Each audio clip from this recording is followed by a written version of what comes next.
Halo semuanya, selamat datang di iTalks bersama aku Putri. Aku Fajar. Nah, sekarang kita kedatangan tamu yang super spesial yaitu dari Navigasi WHV. Yeay. Tepuk tangan, Waduh, tepuk tangan. Sebelum kita masuk ke topik WHV itu sendiri, boleh dong Bang Abang dari Navigasi WHV perkenalan diri dulu. Dari aku ya? Ih, boleh. Oke, nama aku Andre Giovanni, salah satu founder navigasi WHV. Dulunya juga part of international class ya. Specifically aktif juga di ISC. Tahun 2019 kita graduate.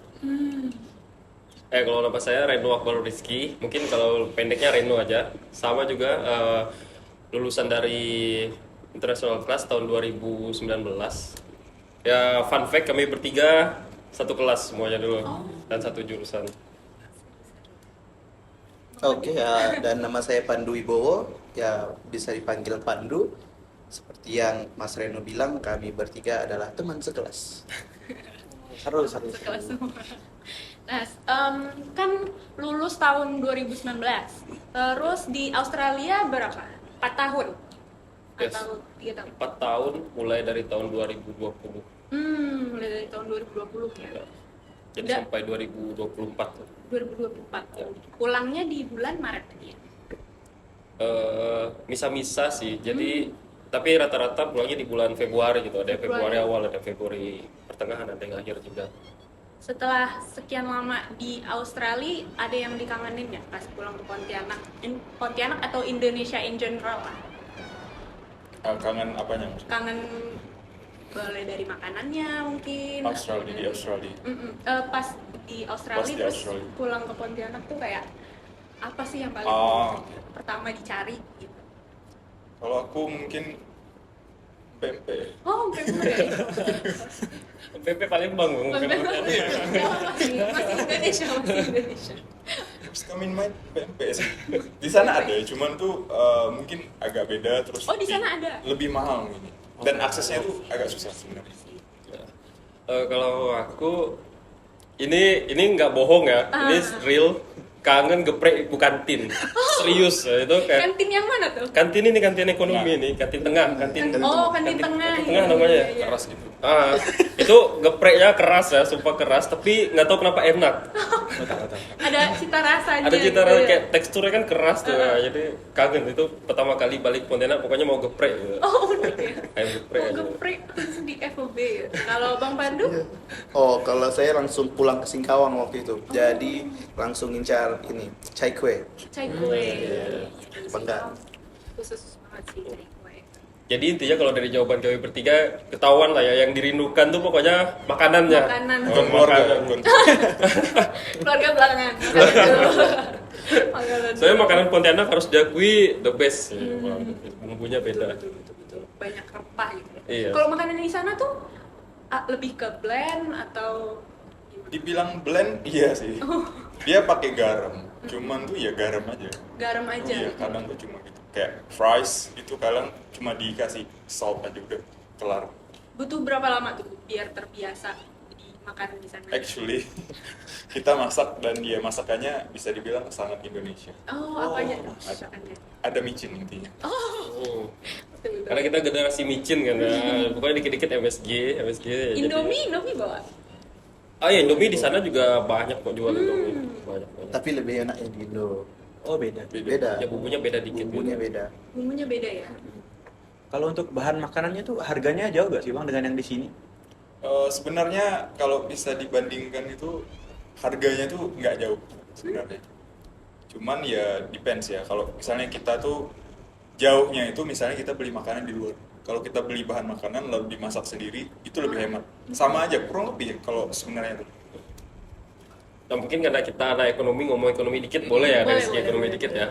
Kalau harganya memang lebih mahal nih, harganya ya harus diakui lebih mahal. Tapi karena mungkin pendapatan di sana juga tuh lebih tinggi kan, jadi tuh rasanya ya lebih murah. Soalnya waktu pertama balik ke Indonesia kan, ke Indomaret, sebut mereknya nggak apa ya, Nggak ke Indomaret, duit 100.000 tuh kayaknya dikit kali ya dapatnya. kayak cuma dapat segini nih. Sama orang segini ya, kayaknya 4 tahun yang lalu kayak gini ya gitu 100.000-nya. 4 tahun loh Ben. 4 tahun itu. Jadi ya memang lebih mahal, tapi karena mungkin faktor pendapatan juga lebih Tinggi. Iya, jadi rasanya ya nggak semahal itu Nggak gitu. Jadi abang lulus di 2019 itu langsung mencari tahu tentang WHV atau awal mula ketemu WHV atau memutuskan untuk ikut WHV itu gimana sih? Kayaknya foundernya boleh. Nah, ini Co-foundernya boleh. yang awalnya nih. Jadi waktu itu tahun 2018 kami kan habis exchange tuh. Jadi habis exchange tuh kayak kepikir kayak ih seru ya di luar negeri itu lebih seru gitu. Jadi kami kepikiran cobalah kita cari beasiswa keluar. Waktu itu kan mau cari-cari tentang waktu itu kami ketemu pertama tuh langsung Norway waktu itu. Si Reno menemukan Norway ini bagus. Oke. Jadi kami cari tahu gitu kan. Pas lagi cari-cari info tentang yang Norway, kami keliat gitu. Ada program WHV ini. Nah, waktu itu sekitar bulan Juli Agustus kami coba-coba cari tahu mungkin kita bisa apply gitu kan. Ternyata pas kami baru dapat informasinya di bulan yang sama itu udah selesai gitu buat pembagian kuotanya waktu itu ya. kan. Jadi ya udahlah kita persiapan sepanjang tahun dari Agustus tahun 2018 itu pas 2019 nah, kami langsung siap gitu ngambil dapatin Oh kuota. berarti risetnya dari sebelum lulus? Soalnya waktu itu kami lumayan beruntung, bisa dibilang sangat beruntung waktu itu. Kami WAR kan, mereka kan sistem dapatkan surat government supportnya itu sistemnya WAR, jadi kayak flash sale. Oh. Nah, jadi kuotanya terbatas, yang pengen banyak. Kami berempat waktu itu, ada satu teman kami lagi, teman sekelas namanya Erikson. Kami waktu itu berempat di satu meja, megang laptop, cepet war gitu, war flash sale buat kuota SDU WHV ini. Oh ya, Iya. aku ada lihat di IG navigasi WHV kayak tips war SDU WHV. Karena itu betul-betul nggak masuk Kompetitif akal ya? tuh, kompetitif sekali. Oh, kompetitif banget. Lalu pas sudah dapat, ya kami berangkat tahun selanjutnya. Karena waktu itu kebetulan kami juga di masa limbo gitu. Jadi kami masa udah lulus tapi nggak boleh lulus. Gimana tuh? Jadi waktu itu untuk pihak imigrasi ya, Yes, pihak imigrasi itu memintanya 2. Jadi kalau kamu masih kuliah, berarti surat keterangan masih kuliah. Kalau kamu udah lulus, dia minta ijazah. Kalau waktu itu kami luluskan diri kami itu Nunggu ijazah. gitu. Dan ijazahnya kan nggak tahu kapan. Sedangkan waktu itu kami sistemnya ada wawancara harus ke Jakarta. Jadi pas ke Jakarta harus sudah ada tuh barang ijazahnya harus ya? sudah ada. Kalau nggak bisa gitu. Jadi harus nunggu wisuda dulu kalau mau. Jadi waktu itu beberapa dari kami sebenarnya udah sidang, udah lulus. Di bulan Juli itu udah selesai semua kelar skripsi juga. Tapi kami statusnya masih aktif kuliah. Gitu. Jadi agak susah di bagian situnya ya. Banyak Tadi drama. Bang Pandu mention exchange MAP ya? Apa Program exchange international class. international class? Itu kemana? Kalau aku ke Kochi, Jepang. Reno juga sama. Kalau Pandu ke Kaohsiung. Kaohsiung. Taiwan. Taiwan. Taiwan. Kita biasa kalau WF gitu kan biasa ngundang-undang yang kayak dari exchange gitu. Mungkin karena masih di Australia gitu kali ya. Jadi mungkin yang diundang tuh beberapa yang udah pernah emang ke Kochi. gitu. Banyak. Tapi banyaknya dari semester lalu sih. Berarti motivasi untuk kayak ikut WHV gitu pas selesai dari exchange itu ya? Karena kita udah ke-expose sama international culture. Jadi kayak habis keluar negeri pulang ke Indo kayak asik nih gitu, Asik. pengen lagi. Tapi iya sih, soalnya kan kalau aku kemarin tahun 2023 sama Fajar ikut summer school. Kalau aku ke Penang, kalau Fajar itu ke Vietnam. Temu Nguyen. Nguyen. Terus itu emang momen apa ya, life changing banget gitu, kayak seru dengan teman-temannya, terus bahasa Inggrisnya beneran kepake gitu. Bener. Kalau Fajar gimana pas di Vietnam? Kalau di Vietnam bahasa Inggris gak terlalu kepake sih. Oh, iya? Karena mereka banyak juga gak ngerti gitu.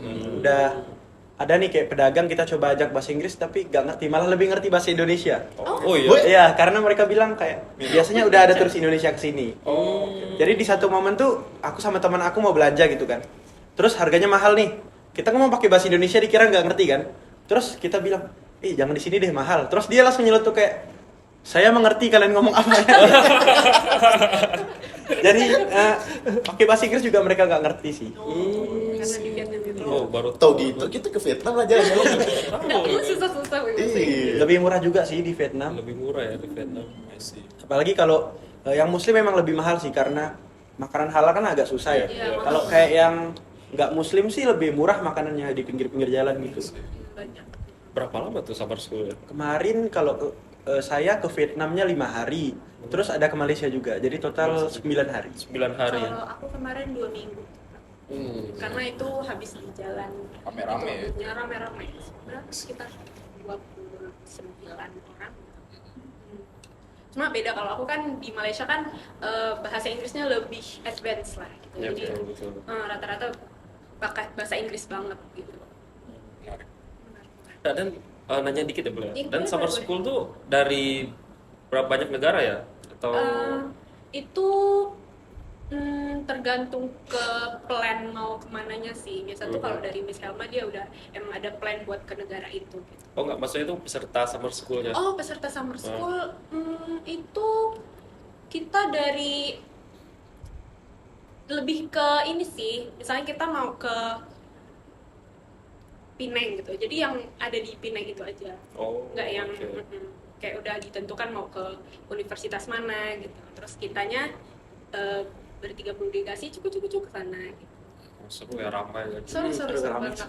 Seru Jadi banget. ada yang dari negara-negara lain ikut juga atau cuman Indo atau cuman international class? International class aja karena Oh. itu program international class khusus international class. Regu juga nggak bisa jadi beneran international class aja.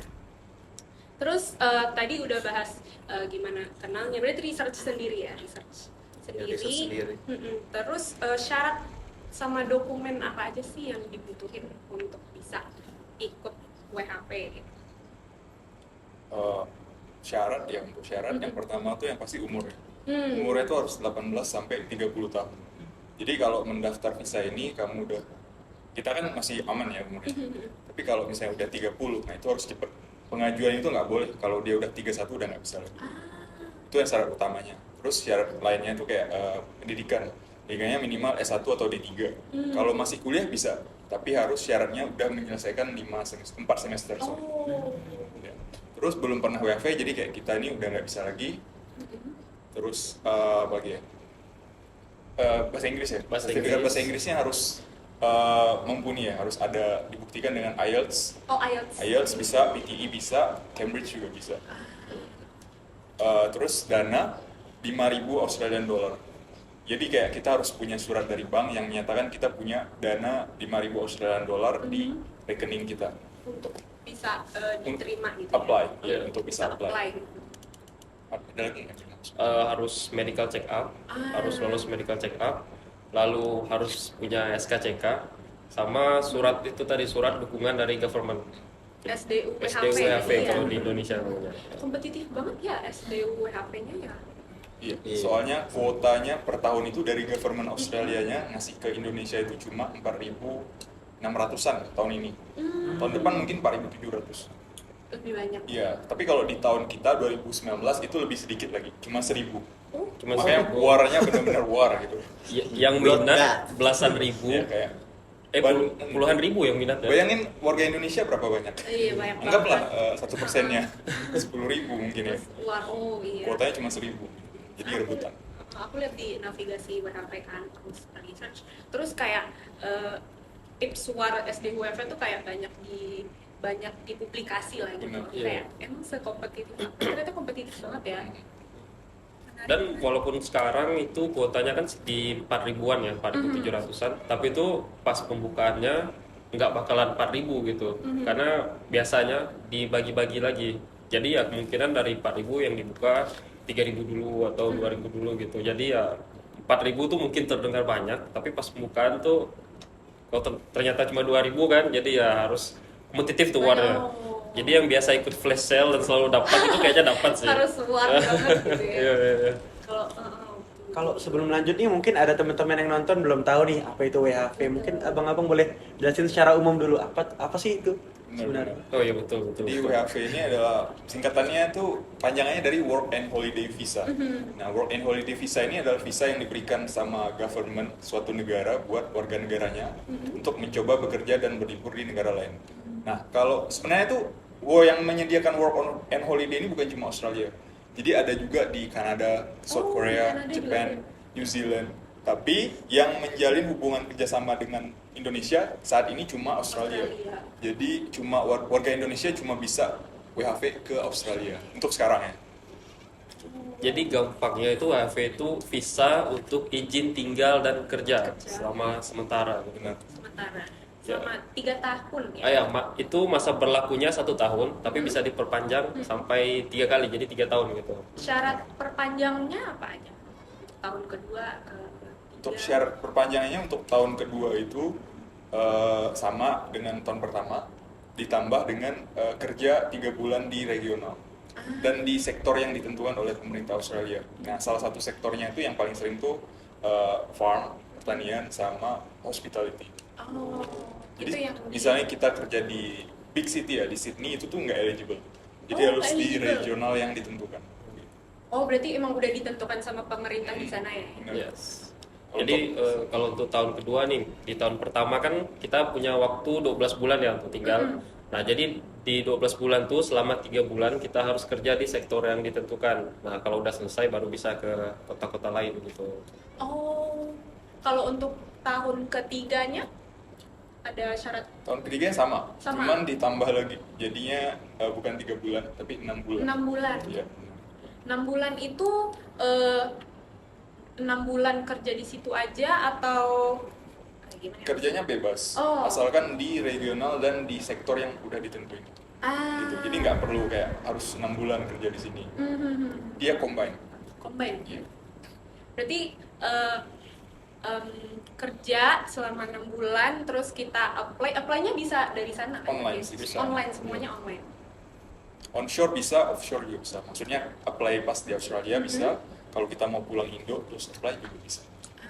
Visanya juga nggak harus konsekutif kayak kita dari tahun 2020 sampai 2023 konsekutif gitu. Sebenarnya kalau kita cuma 1 tahun kan, lalu extend buat yang keduanya itu mungkin 3 tahun kemudian itu nggak apa-apa. Selama umurnya masih Selama umurnya masih belum 31. Selama umurnya belum masih kebanyakan sih yang kita tahu langsung ya. langsung. Karena tuh kan kayak ada misalnya IELTS atau medical check up. Medical check up berlakunya setahun. Jadi dalam setahun itu biar nggak medical check up lagi, langsung aja apply second year gitu, biasanya. Itu salah satu strategi aja. Strategi biar nggak capek. Biar nggak 2-3 kali biaya dan ya capek. Oh iya, dari Kalau segi- mau langsung perpanjang semua itu totalnya ya 9 bulan kerja di regional. Benar. baru bisa. Berarti di big city kayak di Sydney gitu beneran nggak bisa? Sydney, Melbourne, dan beberapa big city lain itu nggak bisa. Nggak bisa. Sekali aja. Nggak bisa. Berarti kerjanya emang yang ditentuin aja kayak Iya. kerja profesional gitu nggak bisa. Enggak. Nggak Bisa, dihitung. bisa. Tapi setelah kita nyelesain syarat, itu mau kerja di mana aja bebas sebenarnya. Kerjaan apapun juga terserah. Iya. Kalau boleh tahu abang-abang ini di regional mana, Bang? Wah, itu Beragam sih kita. Oh, pindah-pindah gitu ya? Iya. Kalau aku lamanya di Mori. Mori itu di New South Wales. Itu sekitar 8 jam dari Sydney. Itu aku lamanya di situ hampir 2 tahun. Kerja apa?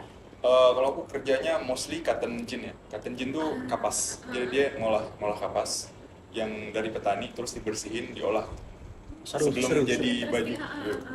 Jadi kita benar-benar materialnya banget gitu, dari awal. Kalau Bang Reno kerja di sama, Mori, soalnya kita kerjanya sama-sama bareng-bareng. Nah, tapi di awal-awal itu kan masih nggak tahu nih Australia gimana kerjaan-kerjanya apa-apa aja. Jadi kami banyak sekali pindah. Jadi mulai dari Queensland sampai ke New South Wales, sampai ke Victoria, sampai ke South Australia juga. Jadi ya setengah dari Australia itu udah lah ya di udah lebih dikelilingin setengah dikit gitu lah. ya. Seru banget. Soalnya pindah-pindah kerja kan, karena kalau misalnya kita kerja di suatu farm nih, terus kita merasa kayak, oh farm ini kayaknya kurang deh, nggak cocok lah gitu kan. Jadi kita bisa pindah ke farm lain gitu. Jadi kami banyak sekali pindah. Dan memang yang pekerjaan yang paling betah sih ya yang tadi Andre sebutin ya, Cotton. cotton. Kenapa? Kenapa? Beda acara. Iya. Money talks. Ya jadi karena kalau kerja di bidang agriculture pasti cuaca sangat mempengaruhi ya. Jadi kalau misalnya kalau hujan apa segala macam tuh bisa nggak kerja. Nah, tapi kalau cotton tuh mau hujan badai pun tetap kerja. Tetap. Kecuali banjir. Kecuali banjir. Nah, tapi kalau Banjir yang tenggelam loh ya, Iya, bukan banjir banjir yang banjir. cetek bukan. banjir cetak masih kerja. Masih kan. Ya. Oh. Oh sering banjir gitu. Enggak sih. Enggak. Nah, aneh, Australia ini negara yang nggak tahu ya, kayak kering sekali. Tapi kalau misalnya hujan lebat satu harian tuh bisa tiba-tiba banjir. Meluap ya. Meluap katanya. Jadi kalau di perjalanan kan kita berkendara nih, bukan di bagian kota tapi agak pedalaman-pedalaman. Dilihat di kiri kanan itu cuman tanah atau pohon-pohon kering-kering gitu kan. Tapi selalu ada penggaris ngasih tahu seberapa dalam gitu. Jadi kalau misalnya ada deep ya kalau selain Iya, ada jalannya deep kayak itu gitu, tuh penggaris. selalu tenggelam. Oh. Jadi kita tuh bakal dikasih tahu ada penggaris di tepi jalan itu ngasih tahu kalau kalian mau masuk jangan ini ada curam dikit doang kayak gini doang cut gitu. Tapi kalau kalian masuk mobil pasti rusak gitu. Saya kalau hujan ya, Vegetasi. hujan dan menggenang air. Karena emang jalannya emang cuma itu aja gitu kali ya. Iya. Yes. Dikasih. Terus tadi kan mention ada beberapa pekerjaan kayak hospitality, farm. Itu kalau dari segi gaji tuh farm ya yang paling gede atau dari hospitality atau range-nya acak aja gitu random. Kalau gaji itu besar kecilnya itu sebenarnya kalau per jam ya, Mhm. itu tuh kalau yang kita jalani farm dan kerjaan lain tuh sebenarnya minimumnya tuh kurang lebih. Yang membedakan itu overtime biasanya. Jadi kalau misalnya kerjanya panjang jamnya kan, misalnya sehari 12 jam. Yang dibayar normal itu cuma 8 jam pertama. Setelah itu dibayar overtime. Kenapa farm itu konotasinya tuh menghasilkan lebih banyak? Karena biasanya jam kerjanya panjang. Jadi kita dapat overtime lebih banyak. Tapi sebenarnya kalau dibandingin dengan kerjaan profesional lain, mungkin yang per jamnya itu bisa 1,5 kali lebih tinggi dari gaji minimal di farm. Ya sebenarnya farm bukan kerjaan yang paling tinggi gajinya. Gitu. Tergantung overtime-nya lagi gitu ya berarti ya. Tapi kalau ngomongin gaji minimum per jam paling tinggi waktu itu kita karena bekerja sama pemerintah waktu itu kerja sama namanya Primary Industries of South Australia. Jadi kami itu bekerja untuk pemerintahan South Australia untuk membasmi lalat buah. Keren. Ada misinya gitu ya? Iya, extermination katanya. Jadi pembantaian habis gitu. Iya. Itu ngapain aja tuh buat dibantai? Jadi intinya tuh sebenarnya kita ini kan kerjanya di daerah yang padat penduduk. Jadi kita ketokin rumah orang, halo, kami dari Persa, kami ingin menginspeksi pohon buah kalian. Jadi pohon buah itu kami lihat apakah ini masuk kategori buah yang akan menghasilkan buah yang diincar sama fruit fly. Lalu kami cek, inspeksi apakah ada. Kalau nggak ada, berarti kita pindah yang rumah yang lain lagi. Tapi rumah itu bakal kami inspeksi mungkin tergantung dari seasonnya. Jadi kalau musim panas, kami bakal jauh lebih sering dibanding sama musim dingin. Jadi kami itu menginspeksi rumah-rumah. Kadang ada waktunya kami menyemprot pohon-pohon taman buah atau bahkan properti orang. Lalu men-setting trap perangkap. Kami memasang perangkap untuk alat-alat buah tersebut. Jadi emang kayak lalat buah nih agak beda dari lalat biasa. Kalau lalat biasa kan kita paling dia ngerumunin sampah gitu. Kalau lalat buah ini dia ke buahnya. Jadi itu mempengaruhi Kualitas buahnya kualitas itu buah ya? dan dia tuh nyebar. Jadi itu kayak satu kota itu bisa kena semua buahnya. Termasuk farm-farm gede ya. Jadi yang kayak ladangnya berhektar-hektar itu kena. Itu bahaya. Kena ini ya. Makanya Outbreak mesti dulu. dibasmi. Bahkan mereka masuk kategori outbreak. Outbreak tuh Parah banget. Jadi kayak COVID. Pandemi. COVID itu pandemi. Pandemi lalat Ya, buah. pandemi lalat buah waktu itu. serem. Iya. Kayak zombie apocalypse. Iya, udah outbreak katanya. Mana patient zero-nya. Takut sama lalat Nah. gitu. Berarti kalau misalnya kita meriksa buahnya atau dari segi lalat, kita harus tahu gitu kan di masa trade. Berarti itu ada masa trade-nya dulu ya. Ada, kami juga ada buku petunjuk kalau misalnya buat mengidentifikasi itu mungkin setebal ini gitu. Oh, Itu harus dipelajarin sama. Oh iya dipelajari. Berapa Dua lama? kepala sih. Iya. Karena kan pekerjaan. Karena kami learning by doing sebenarnya. Iya, Itu tuh iya. cuma pelengkap aja, panduannya. Berapa lama tuh masa training? Training paling seminggu, bisa langsung Training lancar. seminggu. Karena lebih efektif praktek ya. Iya, jadi Seru. pas minggu pertama ya kami apa Pak? Oh iya, iya gitu. Oh iya, Iya, gitu. itu aja dulu. Minggu depan udah pertanggungjawaban gitu. Serunya Oh, ada waktu pertanggungjawabannya. itu- Serunya waktu itu kita kerjanya sama lokal sih. Jadi kayak orang Australia langsung, banyak kan anak kecil sih, Iya, kayak anak masih kecil. sekolah. Mereka cari side job kali ya. Iya, saya Iya. job. Jadi kayak kita dikasih nih satu tim misalnya 4 orang. Jadi kita ngendarain satu kendaraan gitu kan, mobil dikasih mobil, udah ke kota dapat map, ngetok rumah orang, inspeksi. Itu Gitu terus. selama berapa lama? Kalau kita waktu itu Inspeksinya. cuma 3 bulan. Kita cuma 3 bulan, tiga cuma bulan tuh. karena harus pindah kota karena ada kerjaan. Karena ada panggilan kerja yang lain. Bener. Berarti selama 3 bulan tuh mutarin city gitu. Itu bukan mutarin city. Iya sih, Iya sebenarnya. sih, Iya, iya. iya, basically, Itu city yes. lah ya. Iya. Kota, kota kecil. Soalnya Kota kayak kecil. kayak Ghostbuster gitu. Iya. Tapi ada seragamnya loh. Kami overall warna oranye. Warna oranye. Iya. Dan cukup bangga ya karena itu bisa dibilang kita PNS di situ. Iya. Ada sertifikatnya. Mbak. Dari government soalnya. Sertifikat. Iya. Sertifikatnya bisa dipakai buat apa?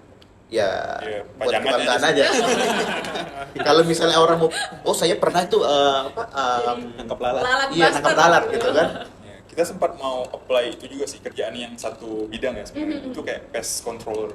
Jadi Oh, kayak iya. misalnya ada hama, Mhm. kita bisa gabung nih di tim itu buat membasmi hama. Oh, banyak Jadi ya itu pekerjaan kayak kalau gitu. di kota itu biasanya tuh apartemen-apartemen kalau di Sydney itu kadang tuh ada kecoa-kecoa ya dan serangga lain lah yang itu.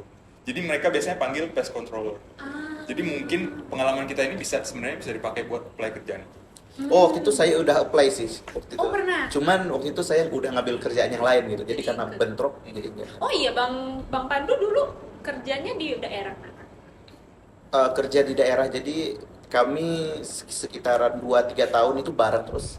Yang terakhir saya itu pisah, saya ke Sydney. Jadi saya tuh agak paling lama di Sydney waktu itu. Bisa tuh yang fotografi itu. Oh itu waktu itu ada juga event yang fotografi, ada juga lalu yang videographer, ada juga jadi waktu itu juga jadi model tangan. Wis. Unik ya jadi Iya, model emang tangan. aneh. Emang aneh-aneh sih emang kerjaan itu. Waktu itu juga kami ada dapat kerjaan, cuman karena bentrok kan kerjaannya kasual gitu, nggak ada keterikatan. Jadi kalau kamu mau silakan datang gitu. Waktu itu nama kerjaannya tuh apa ya namanya? Pokoknya tuh description kerjanya itu kita bakal ngetes sunscreen. Oh. Gitu. Oh, yang itu. Iya, kayaknya yang di internet tuh yang di belakang kita dikasih tab, terus itu beda-beda gitu. Ada juga, pokoknya kerjaan kalau di city itu Banyak aneh-aneh casual ya? gitu. Casual dan seru Apa aja, gitu. ya. Jadi kalau kalian selalu Iya. open dan pengen mencari tahu, kalian bakal mendapatkan kerjaan yang aneh-aneh tapi seru gitu. Jar, boleh Jar? Apa? Tes sunscreen itu. Tes sunscreen kan Pontianak panas. Bisa lah. Boleh sih. Tapi kaget nggak sih dengan panasnya Pontianak sekarang? Karena kayak panas banget. Apa sama aja dia saat ini? Jadi fakta yang menarik, panas-panasnya mereka itu nggak sesakit panas di sini. Iya, panas di sini nih karena kelembaban. Jadi kami pun waktu itu asing sekali dengan konsep kelembaban. Apa sih kelembaban? Iya, Apa sih arti kelembaban 70%? Apa sih arti kelembaban 80%? 100%? Pas di sana kami langsung, wah enak banget, kering gitu, nggak lembab. Jadi di saat kita kering, kita panas pun, kita nggak keringat. Cuman kayak haus Paling gitu. panas gitu. Cuman haus. Di sana Fun fact ya, kalau pas kita awal pulang ke sini, kan tahun lalu kita ada pulang 2 sekali. Pas awal pulang, semuanya itu kita sakit. Minggu pertama atau minggu 2 ya? Karena mungkin Gitu shock ya? ya. minggu pertama. Minggu kedua itu, karena minggu pertama kan masih di Karena faktor cuaca kali ya. Iya. Iya, ini bukan mau menjelekkan cuaca di Indonesia, cuman memang beda. Cuaca di sana sama di sini tuh beda. Jadi kayak badan mungkin agak shock. Karena kan udah lama banget kan, dia Iya, udah iya. terbiasa gitu dengan di Australia dengan ininya. Karena banyak juga kayak cerita dari orang-orang luar negeri kalau datang ke Indonesia mereka sakit. Benar. Betul. Mungkin Dari karena juga misalnya lingkungannya. summer ya. Summer di sana itu suhunya bisa lebih tinggi dari di sini. Di sana kita paling tinggi kena 44 derajat. 44. Itu pun heat wave. Itu heat wave dan panas, dan government ngingetin hari ini kita ada heat wave, suhunya sampai 44 derajat. Jadi itu nggak tiap hari. Normalnya itu kalau summer di puncak itu paling 40 tinggi. Cuman 40 derajat di Australia itu tuh menurut kami lebih mending daripada 33 derajat di Indonesia yang humid ya. Jadi kayak memang perbedaannya itu agak Soalnya di sini Pontianak panasnya ya sih parah sih. parah banget. Tapi keuntungan paling menguntungkan lah gitu di mana kondisi kering dibanding lembab itu adalah kalau kalian makan sereal itu nggak perlu ditutup loh. Kalau di Kayak Coco Crunch. kalau bahasa Coco Crunch kan Pontianak dibuka ya, tuh. Nah, Itu tuh dibiarkan di atas meja 30 hari pun dia masih Lemau crunchy. gitu ya. Nggak lemau. Fun Iya. fact. Nggak lemau ya. Nggak Jadi lemau. nggak perlu diikat-ikat, letak aja di atas meja nggak lemau. Keripik, buka aja nggak apa-apa. Paling semut deh. Iya. Berarti banyak ya fun fact yang maksudnya yang beneran fun fact gitu. Fun Iya. gitu. Fun dan Cuma waktu itu kayaknya nggak fun ya. Kalau lagi Bagian nggak yang ada mana? duit tuh nggak fun. kalau lagi nggak ada duit emang nggak fun. Nggak fun. Iya. Karena sebenarnya di Australia itu yang paling mahal tuh bukan biaya hidupnya atau bukan harga-harga barangnya, yang paling mahal itu harga menganggur. Maksudnya harga menganggur? Jadi kalau nggak bekerja selama 1 minggu itu benar-benar costly lah. Jadi Costly. karena misalnya pendapatan 1 minggu kan rata-rata di sana tuh minimumnya kan $900 ya. $900 itu sebenarnya nggak banyak, tapi ya cukup lah untuk hidup selama 1 minggu kan. Tapi kalau menganggur itu udahlah nggak dapat uang dan harus keluar lagi kan bayar rentnya, bayar ini, bayar apa segala macam. Makan, Jadi segala macam juga ya. ongkos menganggur tuh Kalau dihitung sama opportunity cost tuh gede banget. Gede. Gede banget. karena anak ekonomi kan ya, Iya, kita opportunity cost harus dihitung. Kita nggak mau tahu nih, kan sebenarnya nggak mau tahu ada opportunity cost. Cuman kita nih terlanjur masuk ekonomi, jadi udah tahu duluan. Jadi makin stres tuh. Iya. Udah nggak dapat gaji, harusnya dapat gitu kan. Harusnya dapat gaji nih, kok malah keluar duit. Nah, gitu. Oh, itu pas daftar WHV itu daftar kerjanya tuh pas udah di Australia atau di Indonesia udah bisa apply sebenarnya? Oh bisa langsung di Indo. Kita waktu itu kami pribadi mendapatkan kerja pas masih di Indo.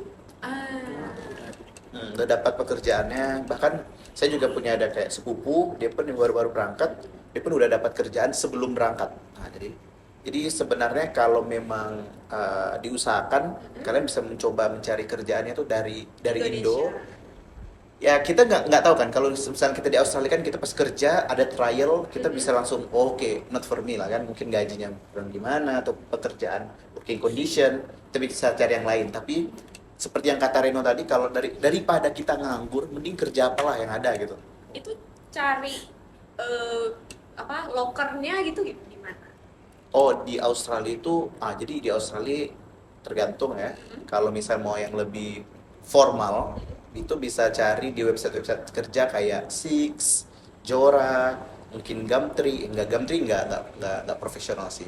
Apalagi Indeed gitu. Tapi kalau selain website yang kayak gitu yang lebih profesional, kita bisa coba-coba yang kan kita kerjaannya kasual tuh.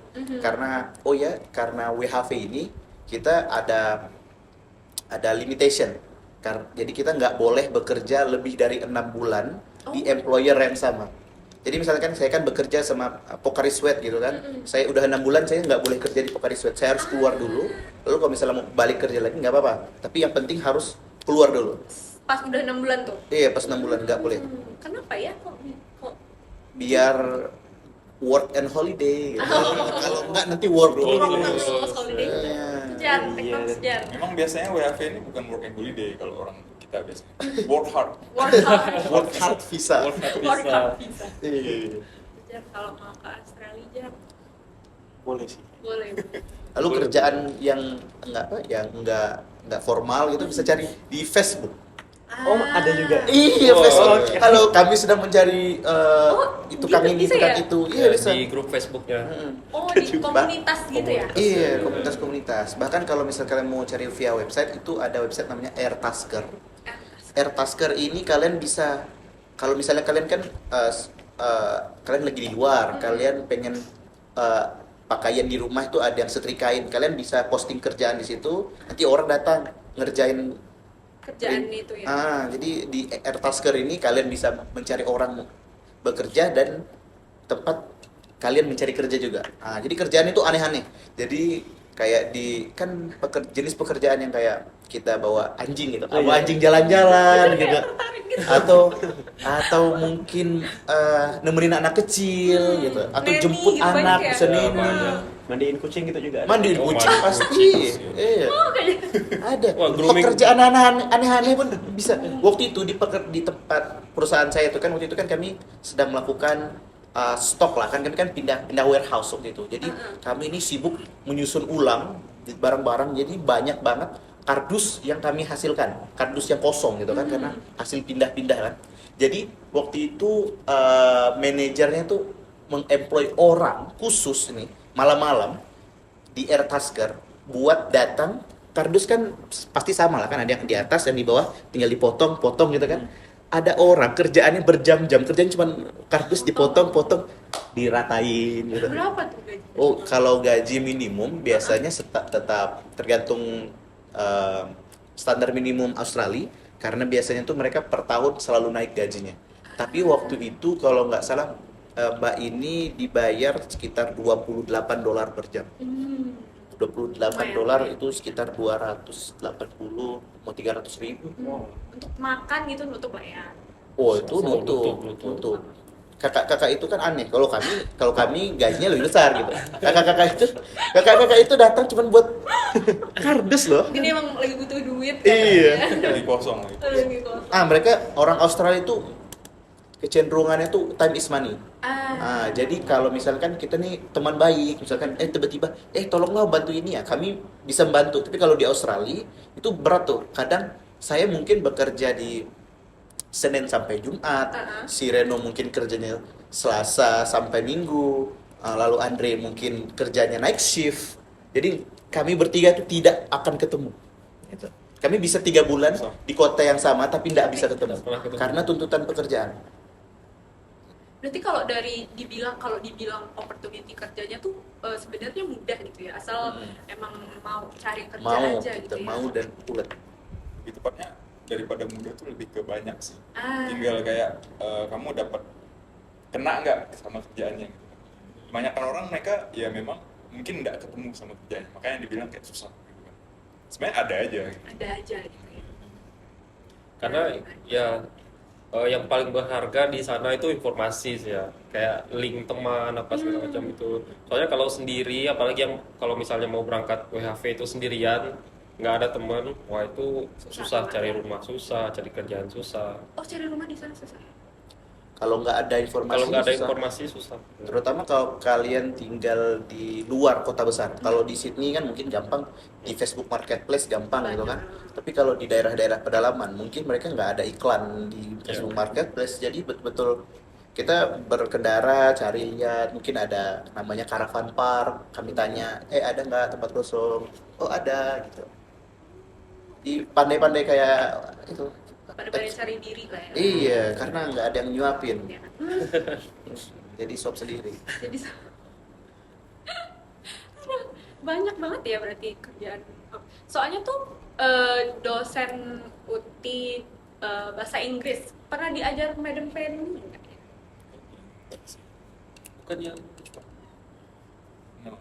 Nggak pernah bahasa Inggris. Soalnya dia pernah kuliah di Australia juga. Terus dia setiap ngajar itu dia kayak ayo dong ke Australia gitu. Banyak kita metik strawberry pun dapat uang gitu katanya. Dia kayak suka Encourage menghimbau gitu kita, ya. encourage kita kayak jangan takut bahasa Inggris segala macam. Oh iya, ngomongin bahasa Inggris untuk kualifikasinya itu harus IELTS sama IELTS, PTE sama Cambridge. kalau dari skornya itu Kalau kalau Cambridge sama PTE karena kita nggak pernah ngikutin, jadi kita kayak nggak tahu ya, kayak sesulit apa gitu. Tapi kayak IELTS itu 4,5 oh 4,5 udah minimum dapat ya, overall ya. overall. untuk anak internasional kelas 4,5 itu bisa lah. Bisa lah ya. Kalau kita sih apa? Kalau di sini yang di PT itu Tetap. tuh Tetap. tuh Kalau dari segi misalnya standar lah ya 4,5 itu bisa nggak sih berkomunikasi dengan orang Australia? Bisa. Jadi fakta menarik kalau kalian ini datangnya langsung di Sydney, kalian bakal dapat berbicara lebih mudah daripada kalian datang di pedalaman Australia. Jadi kalau kalian ke pedalaman Australia, kalian IELTS kalian 7 atau 8 pun pasti bingung. Susah. Karena mereka tuh ngomongnya tuh kayak orang koboi. Aksennya ya? Iya, Oh, aksennya luar biasa. luar biasa. How do you mind? Today mate itu masih muda. Jadi itu real ya, kalau misalnya ada lihat di Facebook atau Instagram atau TikTok yang orang Australia ngomong nggak jelas, itu real. Kalau di Outback yang ngomongnya wah gitu, wah, aduh. Kalau daerah Sydney kayak biasa Inggris yang North, ya gitu kan. Itu kota banget ya. Yang kota masih City posh girl gitu. boy banget ya itu. Bahkan mungkin kalau di Sydney nggak perlu bahasa Inggris, karena orang Pontianak banyak di Sydney. Oh iya. Agak susah buat gibah ya. Jadi harus lihat kiri kanan. Emang beneran? Ya? Oh ini Banyak sekali. Orang Indo banyak di Sydney, orang Pontianak juga banyak. Lebih Spesifik Pontianak. Kayaknya lebih banyak orang Ponti daripada Kok orang bisa Indo. ya? Ah, saya juga bingung. Kami juga terkejut tuh. Jadi pas kami kan datang tuh di Sydney cuma beberapa hari, nggak kerasa lah kan. Habis itu keliling-keliling lalu pas balik ke Sydney, kami tuh terkejut dengan seberapa masifnya orang Indo, orang Ponti terutama. Gitu. Jadi top 3 orang Indo di Aussie itu ada 3 ya. Orang Pontianak, orang Medan, orang Jakarta. Wah itu pasti pokoknya kalau lihat orang tanya aja 3 itu, pasti benar tuh. Hebat-hebat ya orang Pontianak ya. Kalian bisa dengar dari suara dia ngomong, oke orang Ponti. Oh, Pontianak. Oh, udah Aku Ponti. pernah ketemu satu orang Tapak. Oh, Lebih jauh lagi. Cuman nggak jauh-jauh dari Ponti. Bahasa Melayu lah intinya. bahasa Melayu. Biasanya orang Singkawang, orang Ketapang, kalau ditanya sama orang Indo yang lain, pasti jawabannya apa? Orang Ponti. Ponti. Ponti. Ya. Nah, kecuali kalau kita tanya Ponti mana? Sebenarnya bukan Ponti katanya. Biar lebih kenal Biar aja. gampang. Saya pun Kalau- bilang dari mana? Dari Singkawang. Di mana Mana Singkawang? tuh? Capek kan gitu. Nah. Udah lah. Dari mana? Dijelasin pun dia nggak tahu. Oh Ponti. Oh Ponti itu sangat menarik, terkenal gitu. Jadi di kawasan orang Indo, Pontianak itu udah sangat terkenal lah gitu. Gampang kalau dijelasin dari mana? Dari Ponti. Oh, nah, sangat terkenal. Ada komunitas orang Ponti gitu kan, banyaknya. Orang Ponti kalau misalnya di Sydney itu tuh paling banyak di daerah Mascot Mas.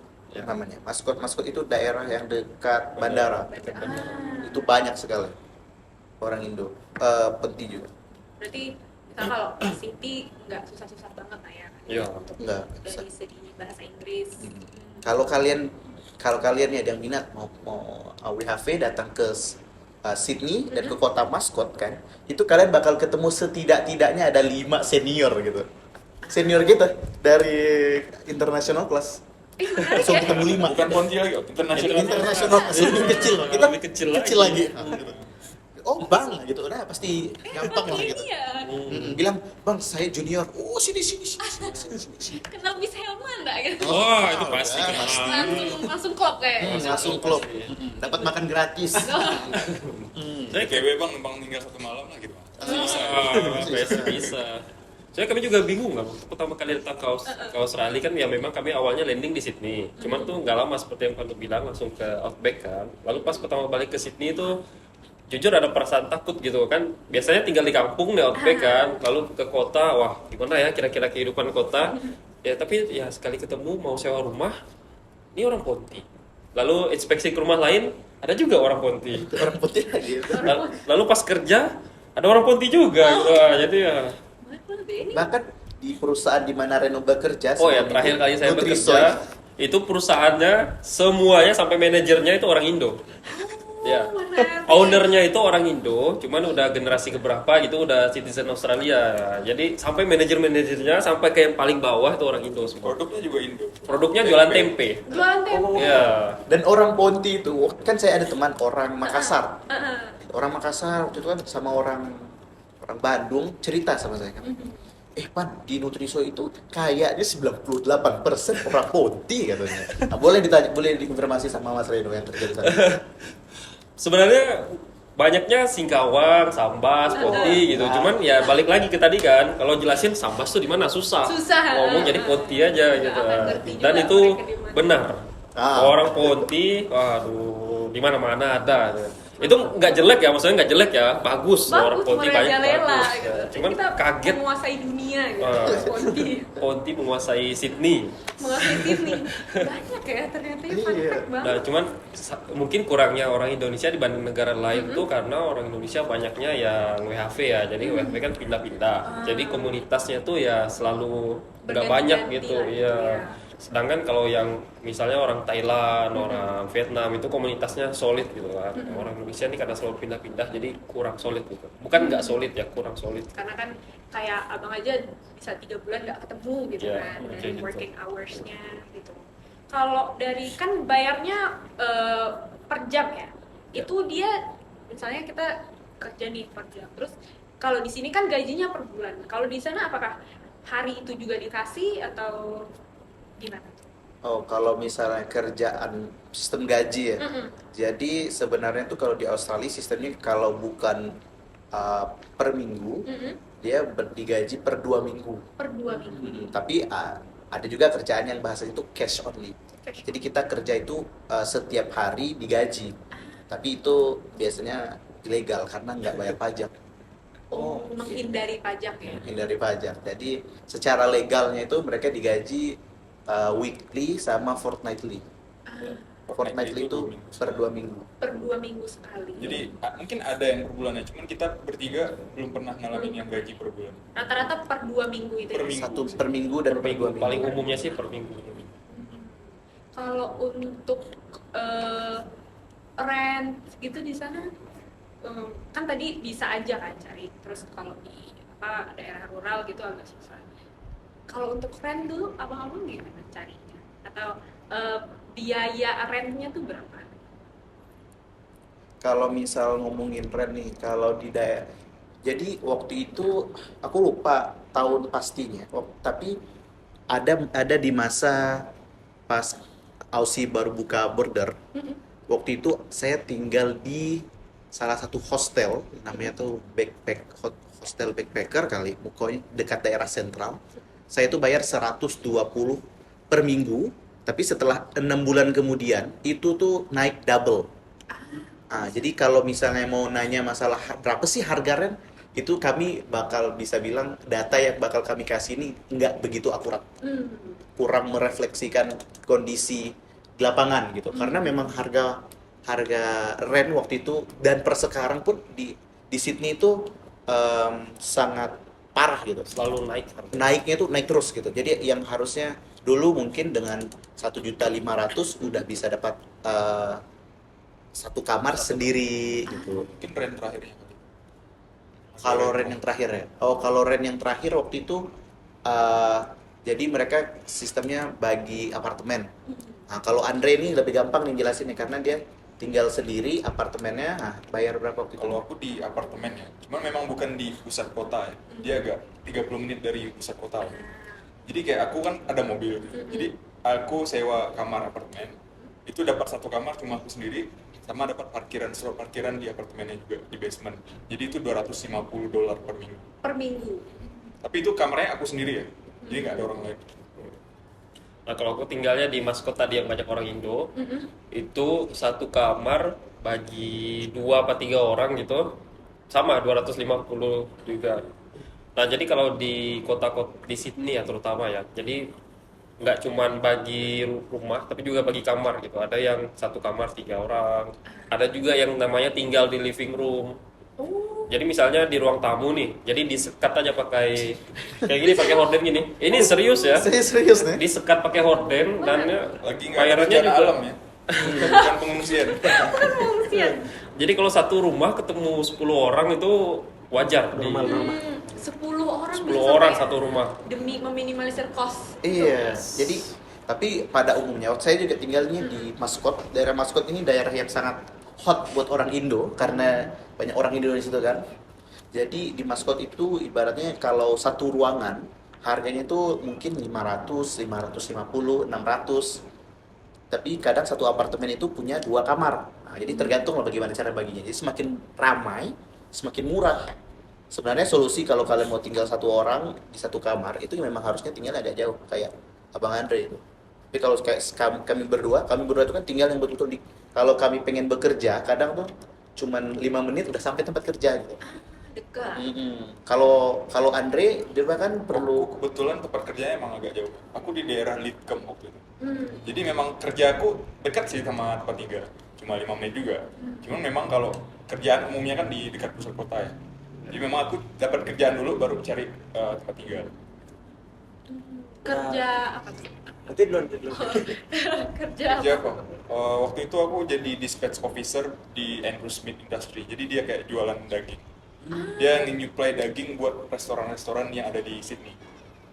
Jadi kita suppliernya. Jadi tugas aku ya ngurusin orderan. Jadi Ngurusin kayak orderan. customer ini order apa, aku harus cek dulu nih ordernya udah benar apa belum.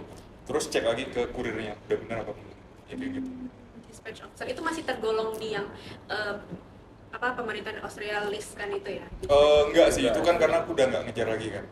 Syarat udah nggak ngejar, jadi aku pengen chill aja di City, jadi kerjanya jadi kayak gitu. Untuk syarat itu untuk di tahun pertama aja? Iya, tahun pertama dan tahun kedua biasanya. Jadi kayak kalau kita udah dapat ter-year visanya, ya udah mau kerja apapun bebas. Tapi tetap tuh yang 6 bulan. 6 bulan tetap Harus berlaku pindah gitu. Iya, harus Keluar pindah. dulu. Terus Terus Bang Andre kan tadi bilang ada mobil nih. Berarti kalau kendaraan itu abang beli sendiri apa disediakan gitu? Kalau kendaraan kebetulan kita beli sendiri. Waktu itu kan kita masih berempat nih, pas awal-awal travel kan 2020, itu kita beli mobil bareng. Iya. Jadi kayak patungan nih. Mobilnya BTW cukup murah ya. Mobilnya waktu itu wagon Subaru 2002 tua, tapi masih berfungsi dengan baik. Jadi kita belinya tuh cuma sekitar 25 juta ya waktu itu ya. 25 juta. 25 juta kita patungan berempat. Jadi kayak aku, Reno, Pandu, dan Edson satu lagi. Jadi berempat beli mobil, kita travel bareng tuh selama setahun 2 tahun. Lama-lama tuh yang ikut di mobil itu berkurang karena kita kan pindah kan. Pindah. Kerjaan. Jadi sisa aku sendiri yang bawa. Oh, jadi pakai mobil yang itu. Jadi memang mobil nggak disediain, itu patungan, beli sendiri. Kecuali di waktu kerja sama pemerintah itu memang kita difasilitasi mobil, tapi nggak semua kerjaan. Kalau yang difasilitasi pemerintah itu bisa sampai kena rem gitu juga? Apa emang cuma fasilitas bekerja aja? Kalau tempat tinggal, pekerjaan yang dari pemerintahan kami nggak dikasih tempat tinggal, tapi industri yang memberikan kami tempat tinggal secara gratis itu industri grain namanya. Kayak Gandum. Ya, kayak gandum dan keluarga gandum gitu. Kami kacang. dikasih akomodasi di tempat kerja. Jadi kadang akomodasinya itu betul-betul di tempat kerja, ada juga yang agak di luar gitu, di luar dari ruangan kerja, tapi tetap selalu dibayar. Jadi kami cuma datang, tidur, berangkat kerja, balik lagi, nggak perlu bayar rent. Soalnya lumayan loh rent. Rent tuh apa? Rent tuh apa sih? Sewa. Sewa rumah itu tuh kos yang lumayan besar gitu, lumayan memakan porsi dari gaji kita kadang 1.500.000 bisa sampai 2.500.000 per minggu gitu kan. Jadi di saat rent itu dihabiskan gitu, jadi enak tuh kan, kerja ngabisin duit doang, nggak usah shopping, bisa beli boba setiap Bisa hari. boba banget ya? Di Sydney. Kalau di sini kan kopi gitu.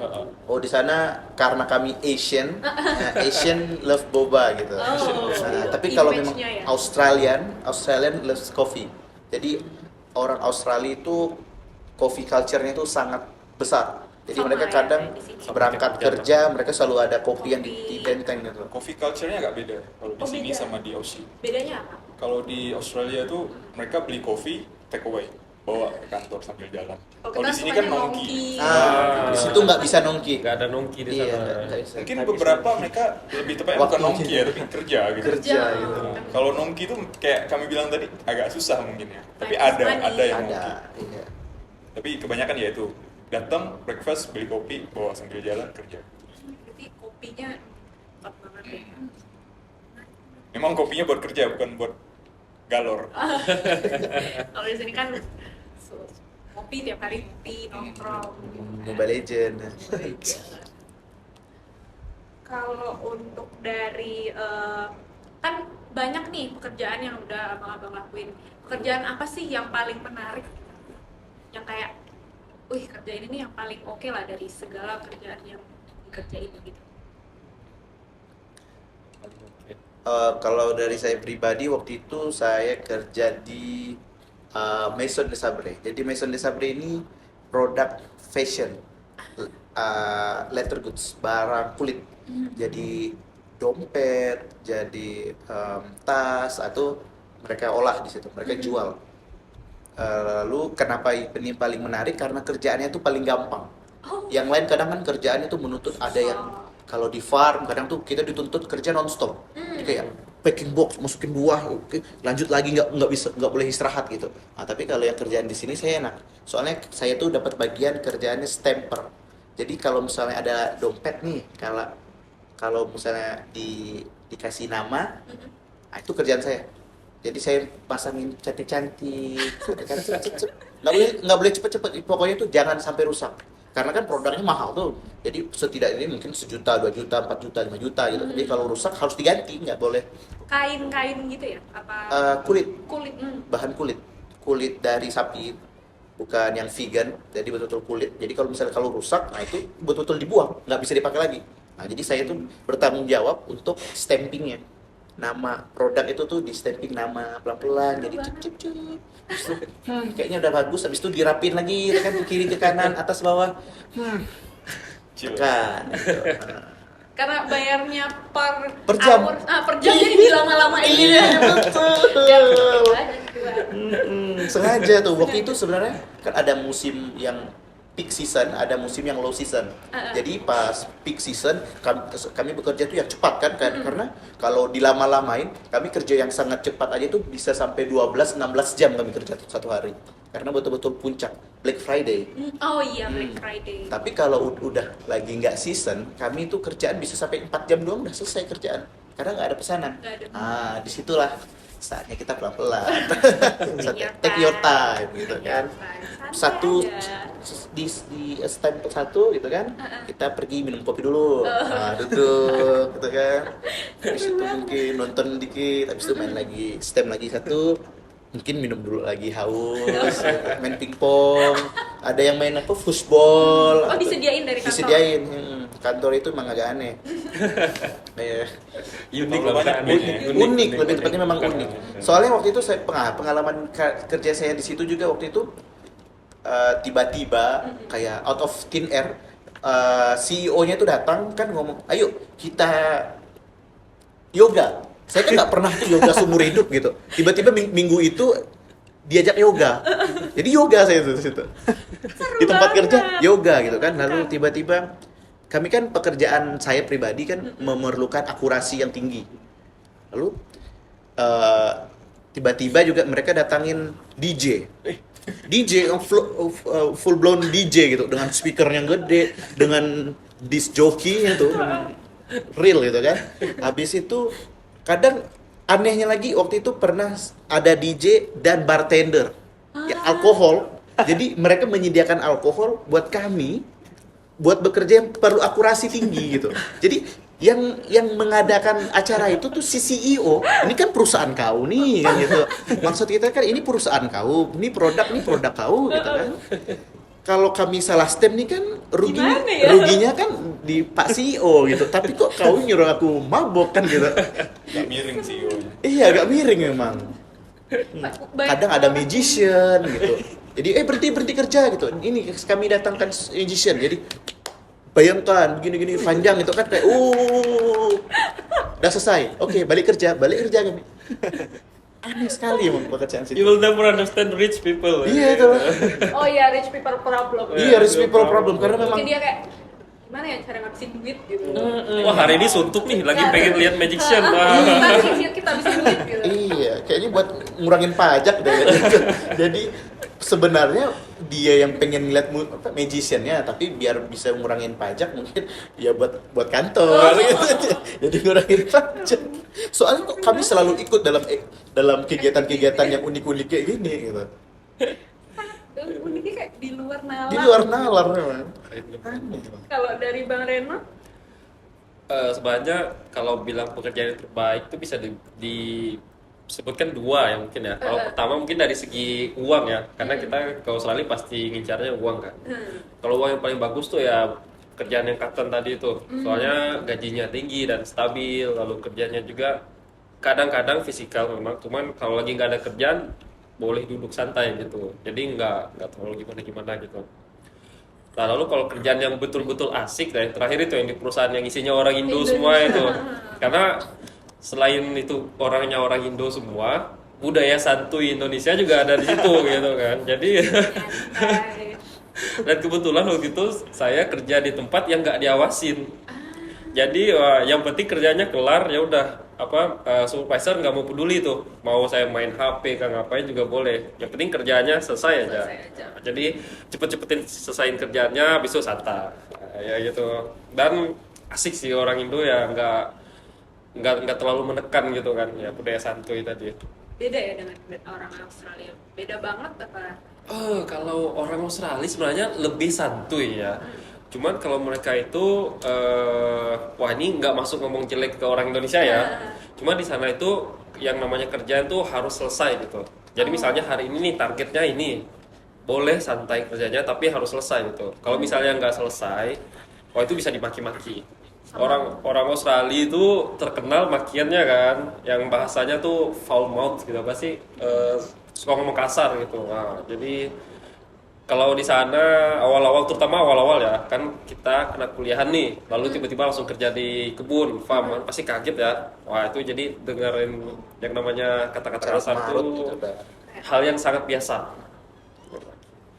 Tapi waktu kerjaan yang di Cotton itu juga mungkin karena lebih ke mesin ya. Jadi kalau mesinnya rusak itu atau ada masalah apa segala macam, jauh-jauh deh dari yang betulin mesin gitu. Biasanya yang betulinnya kan supervisor tuh. Nah, kalau mesin lagi rusak, biarpun yang rusakin kita nih, jauh-jauh lah pokoknya. Gak usah deket-deket. Kalau deket-deket tuh bukan salah kita pun kena marahin juga. Lebih panas. Oh, berarti lebih ke enak karena banyak orang Indonesianya ya. Jadi ya budaya santuynya tuh Familiar terbawa juga. ya. Tapi kalau milih ya, kalau disuruh milih, mau milih kerja sama orang Indo atau kerja sama orang Aussie, sejujurnya ya, lebih milih kerja sama orang Aussie. Karena lebih itu tadi, lebih tertata gitu loh. Kayak hari Jadi ada ini, pressure gitu ya. lalu lebih asik kan, karena suasananya beda. Masa kita ke Australia Jauh-jauh. jauh-jauh kerja sama orang Indo Indo lagi lagi. kan. Masih mending orang Indo, orang Ponti.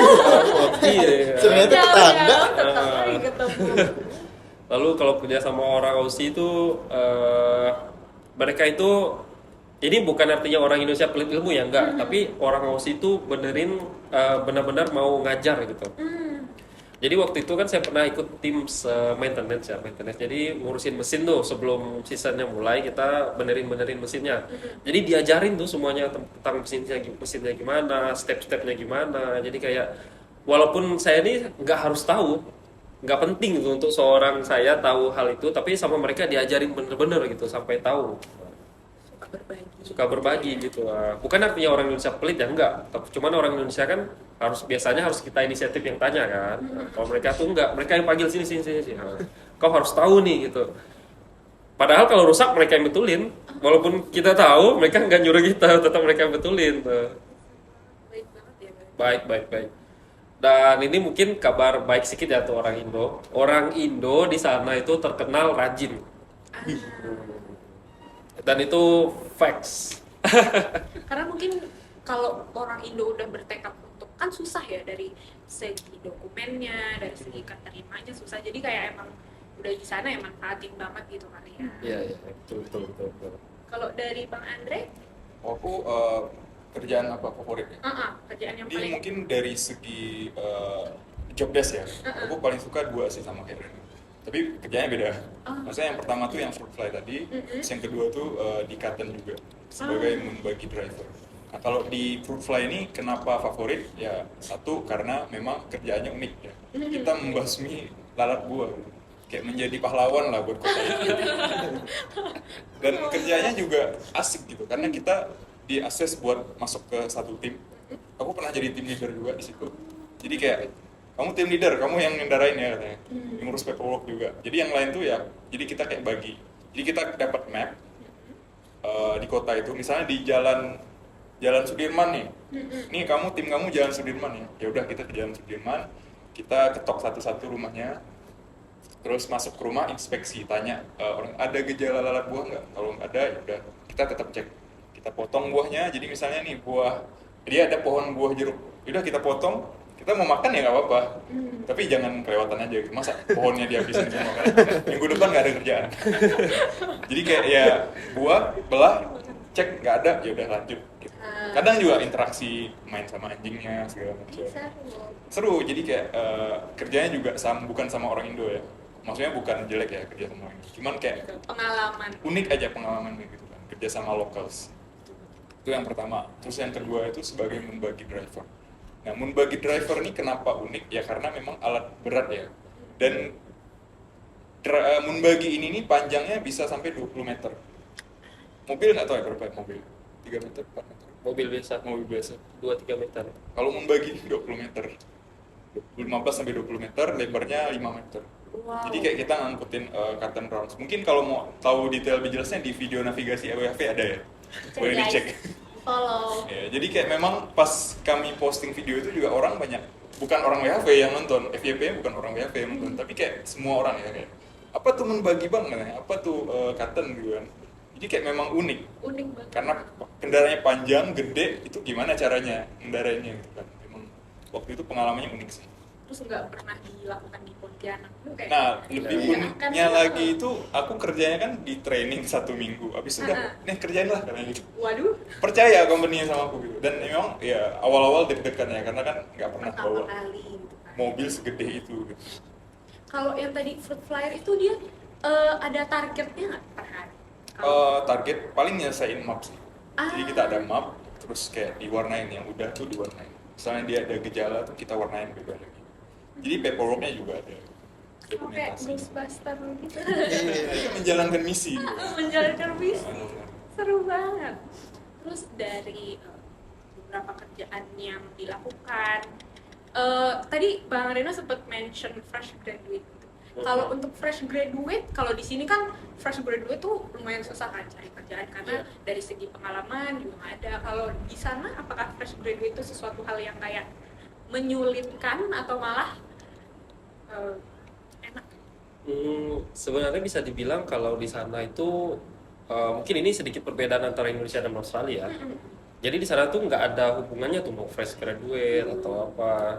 Jadi bisa aja kita nih kerja di job desk-nya sama nenek-nenek, sama orang yang umurnya udah 60-an tahun bisa. Jadi di sana tuh nggak ada istilahnya minimum pengalaman ini, pengalaman itu. Kebanyakan pekerjaan ya. Tapi kalau pekerjaan yang spesifik pasti mintanya pengalaman. Tapi kalau biasanya pekerjaan yang di entry level itu nggak peduli mau umurnya berapa, lulusan apa, yang penting mau aja kerja. Untuk kerjaan tertentu tuh mungkin mereka lebih mentingin sertifikasi ya daripada kualifikasi pendidikan. Jadi misalnya kamu lulusan SMA, tapi kamu punya sertifikat forklift misalnya, ya kamu pasti lebih dipilih. Walaupun yang daftar lain itu S2, tapi dia nggak ada forklift. Lebih eligible. Apalagi kalau pengalaman tuh sebenarnya penting juga, cuman tiket lebih penting sebenarnya. Buat ya itulah, mereka lebih percaya tiket daripada kamu lulusan S1. Lulusan mana gitu. Benar. Tapi sebenarnya tuh kalau misalnya kan yang nonton nih bingung gitu kan kayak apakah WHV dulu, apakah coba kerja di Indo dulu gitu kan ya. Sebenarnya tuh dua-duanya tuh fine aja sih sebenarnya. Balik lagi dengan syarat kalian nggak boleh 31 baru ngurusin WHV, nggak boleh. Jadi sebelum 21 kalian udah boleh 31 kalian udah boleh coba gitu kalau memang pengen coba WHV. Soalnya gini, salah satu mungkin generasi pertama atau generasi kedua ada Bang Arianda itu kan, nah itu di tempat saya kerja waktu itu tuh yang Maison de Sabre, saya tuh bisa masukin orang-orang Indo karena balik lagi karena orang Indo itu stigmanya bagus. Nah, orang Indo tuh ada nggak sih teman kamu Indo yang lain? Nah gitu Pak Bos waktu itu sampai bilang, oh iya saya bawa waktu itu. Jadi saya waktu itu membawa masuk senior internasional kelas kita, dan ada salah satunya itu cewek namanya Sutio. Dia tuh bekerja belum sampai sebulan, dia tuh kan sebenarnya kan seorang akuntan lah gitu, kayak akuntan di salah satu perusahaan di Jakarta. Lalu dia tuh bosan, capek gitu kan, kok pekerjaannya sama angka terus gitu kan, aku pengen WHV, aku ingin melakukan hal-hal yang baru gitu Yang kan, unik. yang unik, gitu, pengalaman lah gitu kan. Lalu dia baru datang di situ kerja sebulan, kemudian ditawarin sama CEO-nya tuh, mau nggak bookkeeping gitu. Jadi jadi malah mau balik lagi kata jadi maaf saya keluar dari Indonesia nih, saya nggak mau ngeliat angka gitu. Iya. Kok saya mau direkrut untuk kerja white collar kerja blue collar ya? White collar. Blue color. White collar kayak. White color kalau Kerjaan kantoran. yang white collar, kerjaan kantoran gitu. Dia kan nggak mau kerjaan kantoran, capek gitu. Nah, jadi sebenarnya kalau misalnya kalian bekerja di Indo dulu gitu kan, entah kerja apa gitu kan ada pengalaman. Nah, itu nanti pas di Aussie-nya udah boleh coba juga cari kerjaan yang relevan. Oh, berarti sertifikasinya bisa dipakai. Bisa aja. Soalnya ada banyak ada beberapa contoh gitu. Kalau misalnya seorang WHV yang kerja di Australia itu kerjaan kantoran.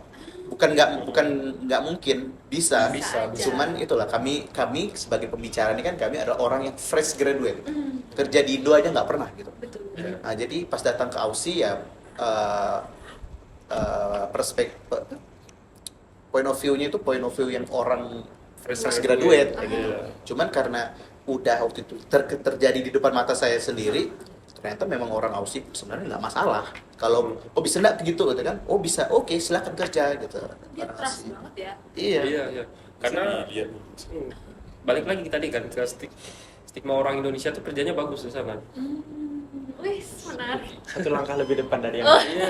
Iya, beruntung lah sebagai orang Indo. Dan fun fact, akuntansi itu salah satu bidang yang diminati di Australia. Maksudnya bukan diminati ya, diperlukan. Diperlukan ya. Jadi kalau mau ke PR itu lebih gampang kalau seorang akuntan. Tapi dia sertifikasi kerjaan kan?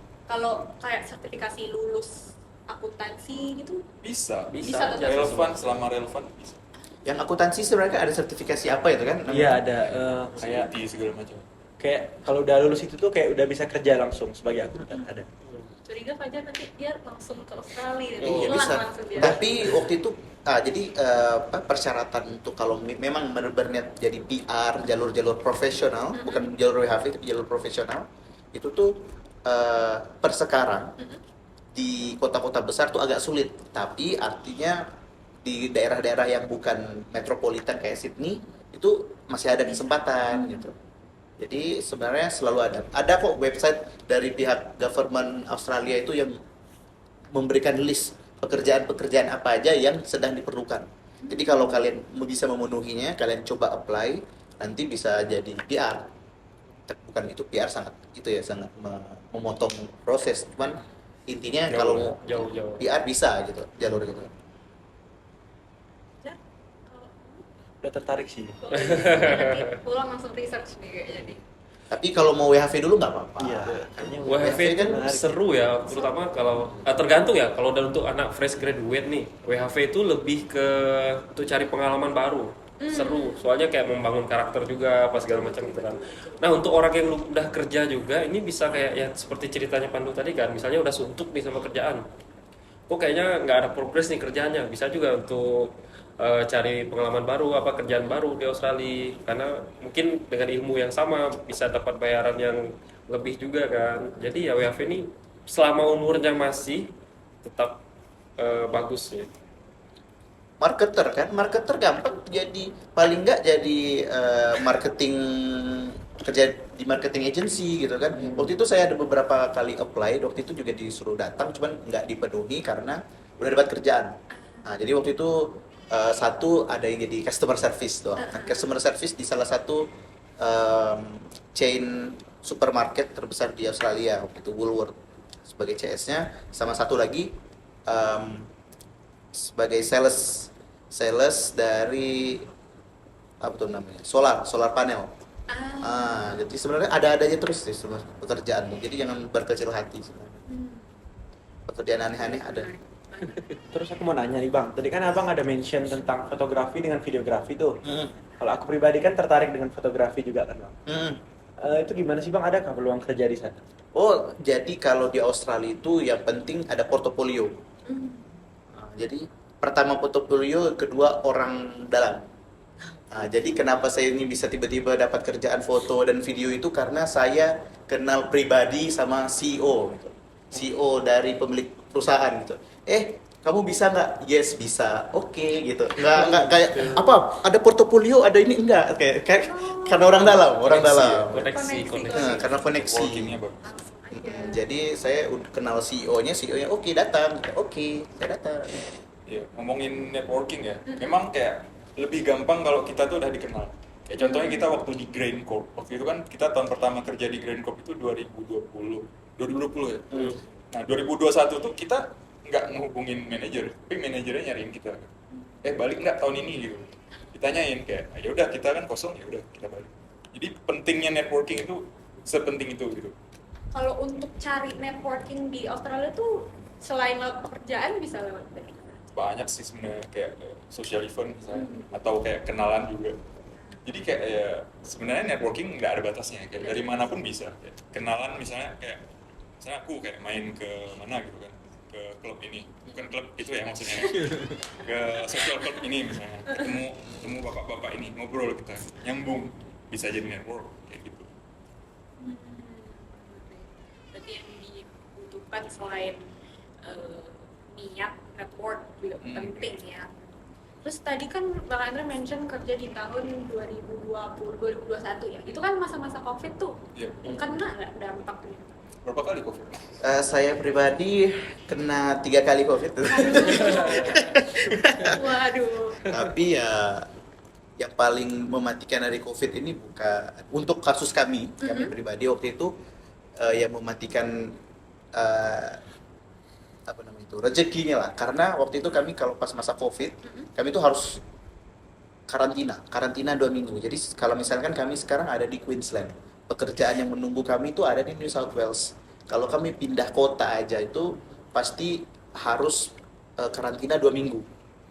Karantina 2 minggu kan nggak kerja, nggak ngapain gitu. Jadi cuman merenungkan nasib, lalu pas kerja ternyata kerjaannya entah curang atau nggak jadi rekrut gitu. Kami kalau mau pindah lagi kami harus karantina 2 minggu lagi gitu. Jadi waktu itu memang di tahun pertama itulah salah satu kesalahan kami kan nggak ada info, nggak ada kenalan. Jadi salah satu masalah itu kan ada pekerjaan tapi itu nggak ada yang review, nggak ada yang ngasih tahu kerjaan ini jelek gitu. Sedangkan waktu itu kami sudah dapat kerjaan, kami pikir kerjaan ini nggak pantas, itu kayak rugi, kami itu rugi kalau kerja di sini. Jadi kami ada dapat tawaran kerja yang lain, tapi itu nggak ada yang ngasih tahu loh kalau kerjaan yang ini ternyata jelek gitu. Jadi di situ juga kami bikin navigasi WHV itu kami ada bikin server Discord di mana di situ kami berbagi review kerjaan. Nah, jadi bukan cuma dari kami juga mengajak teman-teman kami yang ada di Australia, dan kalau misalnya ada yang join itu bisa nanti membantu membuat review pekerjaan.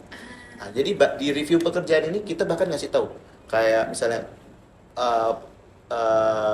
pakaian gitu, pakaian bekerjanya apa gitu kan, hari kerjanya gimana, panjang jam kerjanya, potensial pendapatan per minggu, lalu daftar di mana, itu kami semua kasih lengkap. Kerjaan yang gak enak gimana, kerjaan enaknya bagian mana gitu, kami kasih tahu lengkap. Jadi sebenarnya kami itu memang tujuan bikin navigasi WHP itu biar orang-orang lain tuh nggak melakukan kesalahan bodoh yang kami lakukan gitu. Karena kebanyakan kesalahan-kesalahan itu tuh dapat dihindari. Karena itulah kalau misalnya kita ada data bahwa pekerjaan itu nggak bagus, pekerjaan itu curang, kita tinggal nggak usah yang ambil yang itu, ambil yang lain gitu kan.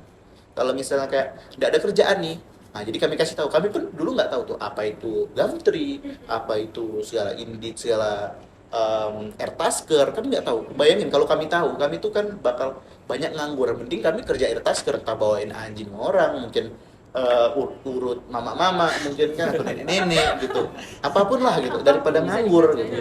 Tapi karena itulah, karena sekarang udah tahu dan tapi kami udah enggak lagi, kami pengennya tuh orang-orang yang mau pergi WHV itu tuh gitu ya. mendapatkan akses informasi ini.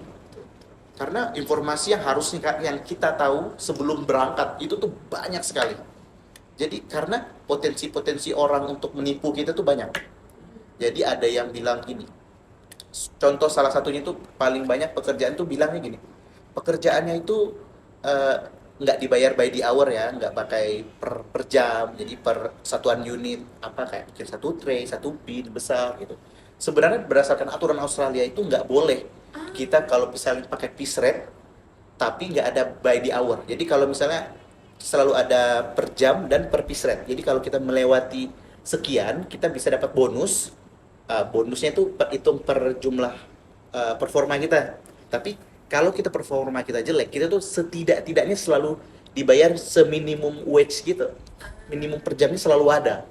Itu satu kesalahan yang selalu ada. Yang kedua ini gini, perusahaan kan tahu bahwa gaji minimum Australia ini sekian. Anggap kita bilang 23,23 gitu kan. 25 aja lah biar gampang. 25.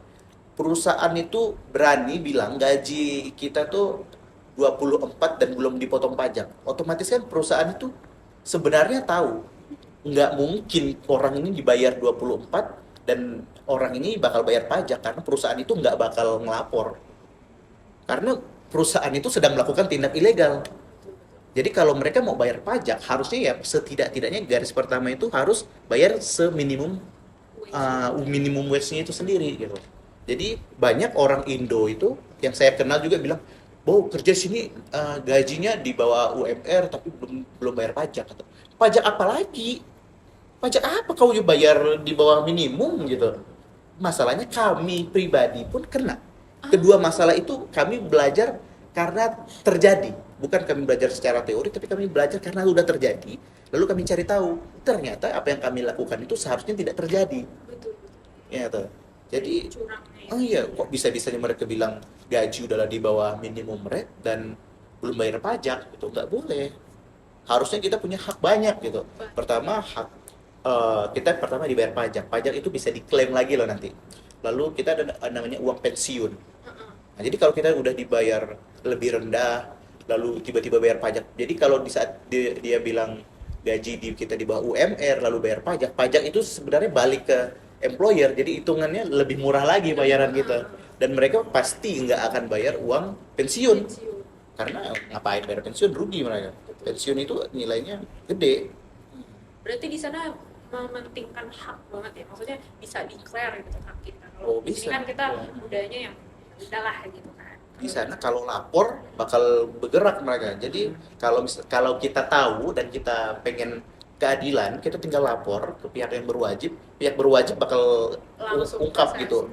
Dan kita bakal mendapatkan semua uang yang seharusnya kita dapat dan mungkin ada ekstra kali gitu. Tapi bakal diubek dibongkar lah gitu. Investigasi. Diinvestigasi pasti. Berarti menarik banget ya, karena dari banyak hal-hal, berarti kan hal-hal yang terjadi kan hal-hal yang unexpected gitu. Kita kalau masih di Indonesia kan kita pikirnya yang senang-senangnya Enak-enak aja. gitu kan. Pas di sana tahunya menarik banget sih, navigasi WHP bisa menyediakan gitu media lah untuk orang-orang yang pengen WHV terus menghindari kesalahan-kesalahan yang merugikan, karena kan di sana biayanya juga tinggi kan. Iya. Kita udah ngobrol banyak nih, Ti. Kan kemarin kita juga ada poster pertanyaan di Instagram nih. Hmm. Mungkin ada pertanyaan dari teman-teman nih, boleh dibacain dong, Ti. Oke. Pertanyaan pertama. Kalau bisa kembali ke awal mendaftar WHP, apa tips yang akan diberikan untuk diri sendiri? Di tahun 2020 ya. Mhm. Aku jawab beda dulu ya. Kalau di tahun 2024 diikuti navigasi WHP. Oh yes.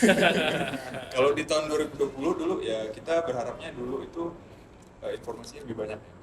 Jadi kayak kita mungkin risetnya bisa lebih broad lagi. Karena waktu itu tuh terbatas, channel-channel informasi itu terbatas. Dan ya waktu itu yang punya YouTube channel buat informasi WHP paling cuma 2-3 orang gitu. Itu pun kayak informasinya belum lengkap. Dan sisanya itu kita nyari sendiri, misalnya di Facebook segala macam. Ya kalau bisa balik ke masa lalu mungkin kita research lebih banyak sih, lebih mendalam lagi kalau dari Reno? Kalau dari saya sendiri mungkin jangan takut ya. Soalnya kalau awal berangkat WHV ini semangat memang waktu masih di Pontianak ya, semangat banget nih mau WHV mau ke Australia kan. Lalu pertama kali sampai juga semangat, wah akhirnya di Australia. Cuman waktu itu ada kehantam kerjaannya yang nggak bagus apa segala macam, jadi itu timbul perasaan kayak ragu-ragu gitu, kayak wah bener nggak nih di Australia nih, kita apakah ini jalan yang benar gitu kan. Jadi kayak karena ragu, karena takut itu kayak mau melangkah jadi takut. Takut. Jadi itu dapat informasi yang luas itu setelah PD, kayak informasi-informasi kerjaan yang tadi kita omongin kan banyak tuh jenis kerjaan. Itu tuh nggak ada dulu waktu awal-awal karena takut. Jadi dalam pikiran tuh cuman gimana nih ya cara bertahan di sini nih. Kayak mikirnya tuh nggak jauh karena udah kehantam kerjaan yang jelek itu kan. Jadi kayak takut gitu kan. Jadi kalau saran untuk Reno 4 tahun yang lalu gak usah takut lah. Sekarang masih hidup kok gitu kan. Melewati banyak hal, melewati COVID gitu ya. Kalau dari Memandu, Kalau saya bilang buat 4 tahun yang lalu itu sebenarnya lebih sosial harusnya. Jadi saya pribadi tuh sebenarnya agak tidak sesosial yang waktu itu lah. Pas jadi awal-awal tuh sangat. Jadi ya saya kan orangnya kuliah pulang dulu pas zaman kuliah. Nah, jadi memang sampai ke Australia pun ya masih ibaratnya kerja pulang gitu. Nggak ada kenalan atau gimana gitu. Jadi harusnya sih pengennya bisa lebih sosial lebih awal, bukan yang pas udah di ujung-ujung baru sosial gitu. Itu aja sih. boleh aja pertanyaan kedua. Oke aja lanjut. Cak. Selama WHV, apakah bisa sambil belajar atau ambil course di Australia? Bisa sambil belajar nggak? Bisa sih. Bisa. Dari syarat dari visanya sendiri kan kita apply WHV terus granted ya dapat visanya. Itu tuh tertulis. Kita bisa study up to 4 months selama 4 bulan untuk pendidikan atau sertifikasi resmi. Jadi kalau mau belajar 4 bulan bisa dengan visa ini. Berarti banyak banget berarti ya pengalaman yang bisa nggak cuma kerja, holiday, tapi juga bisa belajar. Bisa. Cuman ya memang kita belum nyobain sih. Oh. Tapi selain belajar yang resmi gitu ya, kita juga bisa belajar dalam artian kita mengambil course buat sertifikasi. Misalnya anggaplah kita mau ambil sertifikat forklift, itu kan perlu course juga sebelum tes. Jadi itu sebenarnya itu tuh nggak termasuk di dalam 4 bulan yang tadi. Jadi ya belajar ini nih berbagai macam kan, luas ya. Luas ya. Dari up to 4 months. Iya, untuk pendidikan resmi. Menarik. Terus pertanyaan ketiga, is it a good opportunity for fresh graduates to apply WHP and work in Australia? Good opportunity. Ini sebenarnya balik ke masing-masing ya.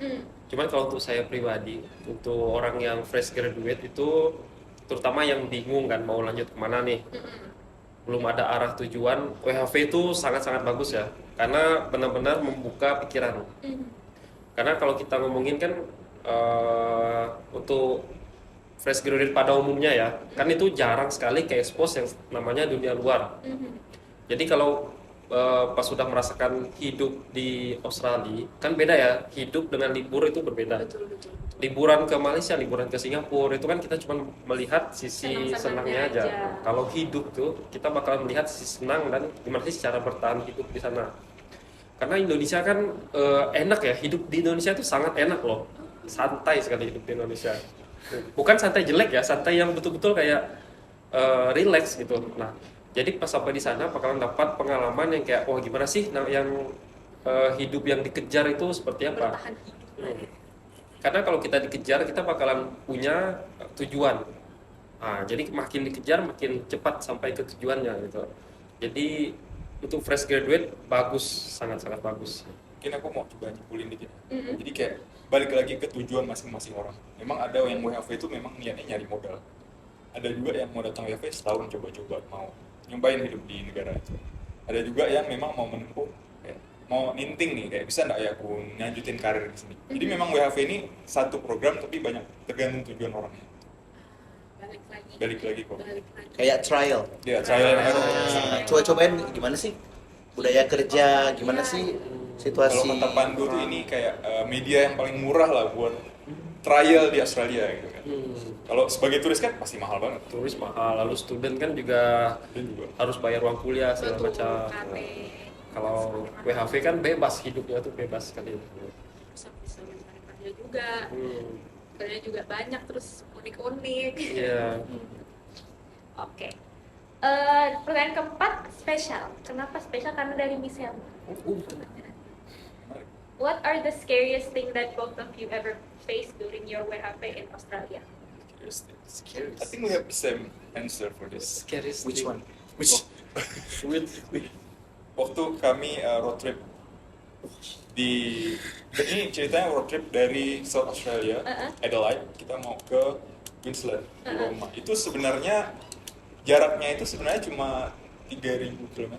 Itu nggak cuma. Cuma loh sebenarnya. Sebenarnya Sebenarnya nggak percuma. Jadi kita tuh waktu itu planning buat pindah kota dari kota A ke kota B berarti.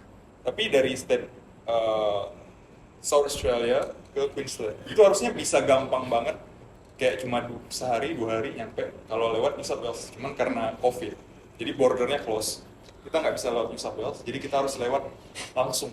Jadi kita lewat tengahnya Australia. Dan itu tuh gurun, lebih jauh dan jalannya tuh gurun. Yang kiri kanan tuh nggak ada rumah orang. Jadi kita kayak lewatin itu, kita udah estimasi nih, kita bakal sampai dalam waktu 3 hari. Ternyata di tengah jalan itu jalannya jelek dan kayak kiri kanan nggak ada bengkel, nggak ada orang sama sekali, gurun. Bukan gurun pasir sih sebenarnya. Gurun pasir itu. Pasir, cuma waktu itu kayak gersang banget, nggak ada apa-apa. Ban kita bocor. Kita 3 mobil waktu itu, salah satu mobil kita tuh bannya bocor 2, sedangkan ban cadangan cuma 1. Jadi kayak kita waktu itu udah mikir kayak, how do we survive this? Gitu. Untungnya itu di dekat situ ada bengkel. Deket banget. Untung banget ya. Nggak deket banget sih. Nggak deket banget juga, Cuman berjam-jam cukup juga deket lah, gitu. balik ke bolak-balik bengkelnya. Dan orang yang lewatin jalur itu tuh bisa dihitung pakai jari gitu, dalam 1 hari. Jadi kayak bener-bener waktu itu mikirnya udah kayak gimana ya? Iya. Iya sih. Bengkel itu kalau kelewatan udah Udah. habis. habis. Jadi setiap kali ada bengkel singgah dulu lah. Cek dulu lah ya. Buat aku sendiri itu memang scariest moment in Australia. Jadi kayak pertama kali nyoba road trip yang lewatin gurun, gak ada apa-apa, dan zong. Karena zong gitu, kayak estimasi kita meleset. Itu ya. Bener, gak ada apa-apa, kayak oh apakah aku akan mati di sini? Kayak gitu kan. Itu loh, betul. Betul. Kan tadi ngomongin scariest moments. Real question. Jadi ini kayak apapun itu kayak lewat dibandingkan waktu itu. Dan nggak ada sinyal, jangankan sinyal internet, sinyal teleponnya nggak ada di sana. Wah, Di dan tempat itu. kan berkendara ini kan ya 24 jam pun kami nggak akan sampai. Jadi kami harus tidur di tepi jalan. Dan fakta menariknya tuh di Australia tuh memang ada kasus kayak orang sengaja bunuh turis gitu. Tapi itu waktu itu daerah Northern Territory. Jadi itu mereka tuh membunuh orang asing gitu. Enggak for fun. Just Memang waktu itu ya masih diberi rezeki. Diberi nyawa ya. Banyak sekali sebenarnya faktor-faktor yang bisa gone wrong gitu. Kayak ada ular, mungkin batu yang terlempar ke kita. Karena jalan tuh jalan berbatu. Waktu itu rasanya mungkin kayak aduh apa kita kesini gitu kan. Tapi kalau sekarang mikirnya kayak oh bersyukur dulu punya pengalaman ini. Nggak disesali kok, nggak disesali. Nggak disali. Cuman kalau disuruh ngulang sih nggak. Nggak ngulang. Kalau ngulang jangan Enggak, lah. makasih gitu. Jadi kalau mau nambahin dikit ya dari aku deh. Momen yang paling menakutkan itu memang momen road trip ya, pindah dari satu kota ke kota lain. Itu karena perjalanan di Australia itu kan 1 jam itu sebentar ya di Australia. Jadi perjalanannya itu bisa umumnya itu 8 jam, 10 jam, 12 jam. Jadi kayak ini nggak bagus ya, tapi bakalan ada momen-momen di mana itu namanya micro sleep. Apa tuh? Ya yang kayak yang lagi nyetir nih, lalu tiba-tiba tidur aja sebentar gitu. Dan di Australia kan kecepatannya tinggi ya, 100 km per jam, 110 km per jam. Memang harus gitu. Kalau lambat tuh mengganggu pengendara yang lain, jadi emang harus laju. Dan kejadian itu banyak karena kami sering road trip itu mulai ketawa kan kan? Karena kami itu mulai road tripnya itu biasanya sore. Jadi kalau sore udah otomatis pasti tengah malam masih nyetir dong. Nyetir tengah malam di Australia banyak kanguru. Yang tiba-tiba muncul aja tuh kanguru lewat ke tengah jalan gitu kan. Wah, tuh Mungkin kalau kalian dengan kanguru wah Lucu, cute. gitu. Kalau kami nggak Kenapa kesel serem? banget sama kanguru. Karena kalau malam-malam di jalan itu kan lampu mobil nyala ya. Mereka tuh suka Suka sama tiba-tiba mobil. melompat ke tengah jalan. Aduh. Jadi kayak kalau ketabrak mobil kita hancur, kalau nggak ketabrak mungkin kita agak terganggu. ya. Oleng. Jadi kayak lose solution. Kanguru tuh lose condition. Lalu waktu itu juga pernah tuh ada di berita. Waktu itu kan saya pas kerja di Qatar, waktu itu di Mori, kan lagi istirahat nonton TV. Nonton TV, pas baca headline itu saya pribadi terkejut karena tulisannya bapak-bapak umur 70-an dibantai sama kanguru meninggal. Dikeroyok sama kanguru. Ketawa, boleh ketawa. Iya. Brutal banget ya. Iya loh, meninggal gitu. So, kalau kita kan image-nya lucu gitu kan, kanguru lompat-lompat. Oh, ini fun fact. Kami lebih sering melihat bangkai kanguru dibanding kanguru. Aneh kan? Nah, ini jalan di Australia, terutama jalan antar kotanya itu pasti ada bangkai kanguru di tepi jalan. Itu pasti ada. Syukur kalau di tepi jalan, bahkan bisa di tengah jalan. Jadi pernah tuh mobil saya kan pendek ya. Di depan ada truk. Nah, di jalan ini, di jalur jalan kita ada bangkai kanguru. Pilihannya antara ngelindas beradu sama truk atau ngelindas kanguru. Wah, jadi pas kelindas bangkai kangurunya itu mobil bau 2 bulan. Bau bangkai kanguru. 2 bulan. 2 ya. bulan. Berarti kayak kalau di sini kan kucing liar, kalau di sana Kanguru liar. Beneran dilepas liar banget gitu ya. Iya, karena mereka bukan hewan peliharaan. Memang hewan liar. Iya, hewan liar. Sama pikiran dulu juga kanguru. Wah, nggak sabar nih ketemu kanguru. Nggak sampai di sana, jangan sampai ketemu Jangan. kanguru. Sebenarnya di tepi jalan tuh selain kanguru ada sapi ya. Cuma biasanya kalau sapi itu kan ada ownernya. Ownernya itu buat pagar. Jadi sapinya nggak mungkin bebas-bebasnya nyelonong ke jalan. Tapi kalau kanguru dilompatin Bebas aja. banget ya. Lompat. Oh, menarik ya. Ternyata Ada unta, ada sapi. Brutal banget. Ya, buat kalian para yang mau ke Australia buat WHV itu kanguru adalah musuh utama. Kalau itu jangan sampai, tapi bakalan ketemu lah ya. kalau- Pasti. Kalau Bangkainya sih pasti ketemu. Gak usah ke zoo lah kalau mau lihat kanguru. Road trip aja. road trip aja. Betul. Berarti, tapi dari pengalaman scariest moment itu jadi bisa belajar kan. Jadi pengalaman pendewasaan lah dari walaupun ceritanya lucu gitu kan. Tapi kalau Sekarang lucu. Dulu mah gak lucu waktu ngalamin. putar gitu. Gimana? Oke, lanjut ke pertanyaan kelima, yaitu how to prepare to get the WHP and how much does it cost? Are there any specific steps and requirements to apply WHP? Dana WHV. Kalau untuk dana buat WHV kita apply terus kita beli tiket pesawat nyampe ke Australia itu dari navigasi WHV juga ada ngitungnya. Itu sekitar 20 juta. Itu belum termasuk uang bekal di sana. Belum juga termasuk kayak syarat yang 5.000 Australian dollar. Jadi Oh, iya. biaya yang beda. Jadi kayak memang mengurus visanya sendiri itu butuh biaya. Jadi untuk visa WHV itu harganya sekarang tuh di sekitar 6.700.000. 6 juta. Belum lagi kita mau nyiapin dokumen kayak IELTS ya, tes IELTS 3 juta. Terus kayak biaya-biaya lain misalnya kayak foto, nyiapin paspor, ngeprint segala macam itu mungkin bisa 1 juta. Berapa lah total? Ya total 20 juta dari kita. Tapi itu juga beda-beda ya. Masalahnya misalnya kamu nih mau beli tiket ke Sydney sama ada yang mau berangkat ke Melbourne atau ada yang mau berangkat ke Adelaide. Itu beda harganya. Terus misalnya kan kita orang Pontianak, kita harus ke Jakarta dulu. Beli tiket Jakarta ke Sydney. Jadi beda. Jadi masing-masing orang beda, cuman estimasi dari kita itu sekitar 20 juta. 20 juta. Itu di luar dari Di luar dari uang bekal buat sana. Karena kan nggak mungkin kan kita datang langsung kerja gitu. Dapat duit. Pasti kita harus punya uang bekal buat bertahan hidup dulu di awal. Nginjak kaki di Australia di hari pertama aja waktu itu kami dari tim WHV juga waktu itu tim navigasi WHV udah melakukan estimasi sekitaran 14 juta ya. Ya biaya segala transportasi, listrik Untuk 1 bulan pertama. buat 1 bulan pertama tuh. 20 juta. Oh, 20 At juta. least kita harus bawa 20 juta. 20 juta untuk tahun pertama. Dan berdasarkan teman-teman dan keluarga saya yang ada di Australia karena WHV rata-rata juga dapat pekerjaan setidak-tidaknya 2 minggu sampai 1 bulan dapat kerjaan. Jadi kalau datang langsung dapat kerjaan itu agak jarang, kecuali kami. Kami dapat kerjaan dari Indo soalnya kan pasti udah ada kerjaan. Itu kayak protection aja sih. Cuman yang pasti yang dikeluarkan tuh ya memang 20 juta itu. Jadi kok bisa nggak bang WHV tapi nggak punya modal? Kayaknya harus punya modal ya. Ya. At least tuh modal minjem misalnya kan. Minjem boleh, nggak masalah minjem. Asal ya bisa. Asal ada usahanya kan. Itu kan modal juga. Gitu. Jadi kayak jangan pernah mau WHV tanpa modal. Modal uang penting, modal informasi penting, modal kenalan penting. Mungkin ada yang mau ngajak MLM gitu. Kalau ada yang investasi sama saya nanti Iya, satu bisa minggu juga. saya Iya, bayar investasi. lebih gitu kan.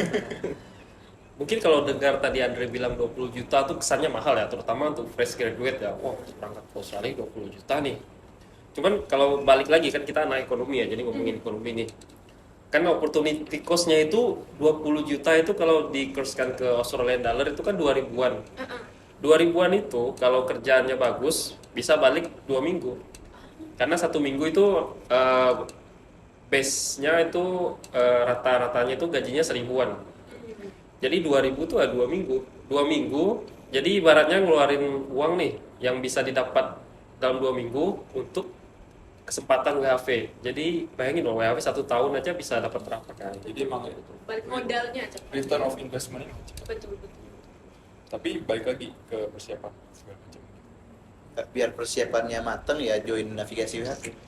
Kalau guys, kemarin webinar juga ya? Iya, ada Iya. Iya, ini abang ini yang waktu itu jadi presenter. Pembicaranya. Antusiasmenya lumayan sih. Iya, Lumayan, iya. Memang 200-an orang tadi.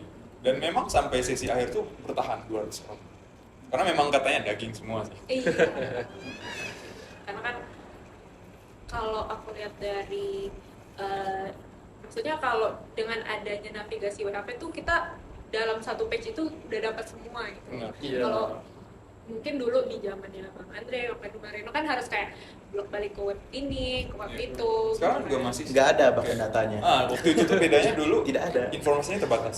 Oh sekarang tuh informasinya sangat banyak. Udah banyak Jadi kita harus pandai-pandai milih. Gitu. Kan milih informasi satu, milih informasi dua kan kita mesti datengin akunnya, misalnya anggaplah influencer WHVA. Kita harus datengin akunnya, kita harus cari nih topik mana yang kita mau. Kayak apa ya? Kayak double job gitu. Kerjanya 2 kali. Kenapa nggak kita ke satu platform yang bisa ngasih semua informasi dalam waktu? Betul. Jadi misalnya kita mau cari informasi tentang tempat tinggal, kita tinggal kayak, oh ini loh ada informasi tempat tinggal, gitu. Kita nyediain, misalnya kayak gitu. Lebih centralized kalau bahasa gitu. Betul. Semuanya udah ada. Ke pertanyaan terakhir. What advice would you give to someone who is considering applying for WHV? Tentu saja join navigasi WHV. karena kami itu ada program yang kami sediakan itu sebenarnya harganya relatif murah. Karena kalau ikut webinar gratis waktu itu, jadi kalian bisa mendapatkan potongan harga, tapi per hari ini tanggal berapa nih hari ini? 25? 26. Baru 2 hari. Harganya tuh dipotong dari 1,3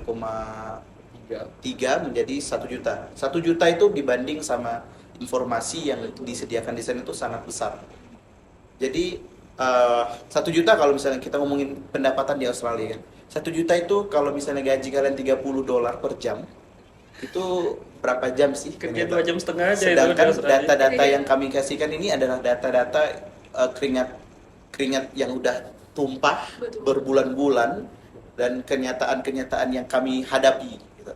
Worth it lah ya. Jadi worth it. Jadi 1 juta sebenarnya sangat, tujuannya juga kenapa harganya nggak mahal-mahal banget ya, karena tujuannya bagaimana caranya kan orang yang mau pergi WHV dapat membeli ini gitu. Jadi mereka bisa afford. Betul. Tujuannya juga biar orang Indo yang mau ke Australia itu mereka ngerti. Lebih mudah lah ya. Karena program kami ini juga memiliki kayak 4 kelas. Itu tuh 4 kelas. Kenapa 4 kelas? Kenapa bahkan di satu pertemuannya 120 sampai 150 menit? Itu karena memang sebanyak itu yang memang kalian yang belum datang ke Australia itu seharusnya tahu tuh ada sebanyak itu loh gitu. Paket lengkap lah ya. Sebanyak itu informasi yang seharusnya kalian tahu, bukan cuman di Australia gajinya banyak. That's it. Gitu kan? Enggak. Karena pasti semua orang pernah dengar ya, wah ada nih teman saya kerja di Australia cuma cuci piring gaji puluhan juta. Wah, itu kan pasti paling umum ya, itu stereotip paling umum. Paling umum. Ya itu nggak salah, tapi nggak kayak gitu kenyataannya. Jadi kayak terutama di banyak-banyak influencer, yang namanya influencer kan pasti kasihnya informasi yang bunga-bunga. Betul. Sangat Jadi itu nggak salah, memang ada yang kayak gitu. Cuma tuh kalian tuh harus tahu juga gimana sih jeleknya gitu, karena dari 4.000 orang Indonesia yang datang, nggak 4.000 dapat bunga semua. Ada juga yang zonk. Kayak perhitungan, anggap kita memakai analogi cuci piring. Cuci piring dapat uang sekian-sekian. Oke, berarti kita harus memberikan lebih banyak konteks. Bagaimana? Kenapa sih bisa dapat sampai anggap 10 sampai 15 juta per minggu? Harusnya dikasih tahu tuh. Apakah si tukang cuci ini dia gajinya dia bekerja siang atau malam? Karena gaji siang atau malam itu berbeda. Oh. Apakah dia bekerja hari Sabtu atau Minggu? Itu berbeda. Apakah dia bekerja secara legal atau tidak? Itu berbeda. Apakah mereka bekerja cuma 2-3 hari atau kerja full time? Itu berbeda. Nah, gitu. Jadi data-data yang ini nggak akan sampai sama orang yang perlu. Jadi orang-orang yang membagi ini kan cuma pengen ngasih tahu bahwa datanglah ke Australia, gajinya besar. Betul. Datanglah. Soalnya kalau mau bikin konten panjang-panjang itu mereka nggak menarik. Tapi sebenarnya orang yang memang perlu, mereka tuh memerlukan data seakurat mungkin, sebanyak mungkin. Nah, jadi itulah kenapa seminarnya itu bisa sampai berjam-jam, karena memang kami akan memberikan penjelasan itu sedetail mungkin. Apakah kalian ketipu gitu? Kami bisa memberitahu, membantu apakah kalian tuh ketipu. Kalau misalnya kalian ketipu, ya kalian bisa mengambil keputusan sendiri apakah mau keluar, apakah memang mau bertahan di situ, apakah mau melapor ke pihak yang berwajib.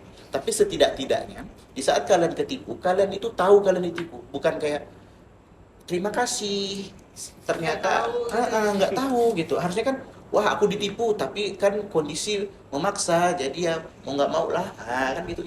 Kami itu pengennya kalian seperti itu. Kalian kalau memang ditipu, kalian tuh kalian aware bahwa kalian tuh ditipu gitu. Bukannya mudahlah kena tipu karena gaji di bawah, lalu kalian ditipu lagi karena uang pajak diambil, lalu uang pensiun juga nggak dikasih gitu. Itu hak, harusnya dapat. Tapi enggak, karena nggak ada yang ngasih tahu. Rugi juga secara material kan. Iya. Buat nyimpulin mungkin informasi dan relasi itu penting. Berarti awal dari WHV itu awal dari munculnya navigasi WHV itu karena pengalaman-pengalaman ini ya. Iya. Oh iya. Yang pahit-pahit. Dari keresahan Jangan juga sampai. Soalnya ya banyak juga ya waktu sebelum saya balik ke Indo kan, banyak teman-teman baru yang baru datang nih.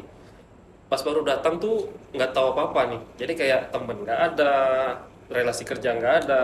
Itu real ya. Jadi waktu itu ada salah satu orang baru datang dan dia sewa di rumah yang sama dengan saya.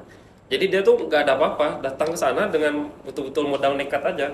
Jadi itu sedih ya lihatnya, kayak yang harusnya ini jadi pengalaman yang indah kok kayak gitu. Pengalaman suram. Tapi ada juga yang kerja berapa bulan balik Indo, cabut balik Indo, nggak mau tinggal di Australia. Karena pengalaman pahit itu ya. Karena pengalaman pahit, lalu nggak bisa keluar dari pengalaman pahit itu. Jadi kayak PHV indah, tapi juga kayak mawar ya, mungkin indah, tapi ada durinya. Harus pandai-pandai megangnya gitu. Quotes of the day. Berarti plan untuk stay di Pontianak itu lebih ke mengembangkan navigasi WHV ya? Salah satunya iya. Memang kita kenapa for good ya, kenapa pulang dari Australia? Memang banyak teman-teman kita yang lanjut student misalnya. Ya kita memilih jalur lain, kita lebih memilih pulang ke Indonesia. Karena memang kita mikirnya kayak ke depannya juga. Kayak kita mau membangun karir, kita mau membuat bisnis kita sendiri.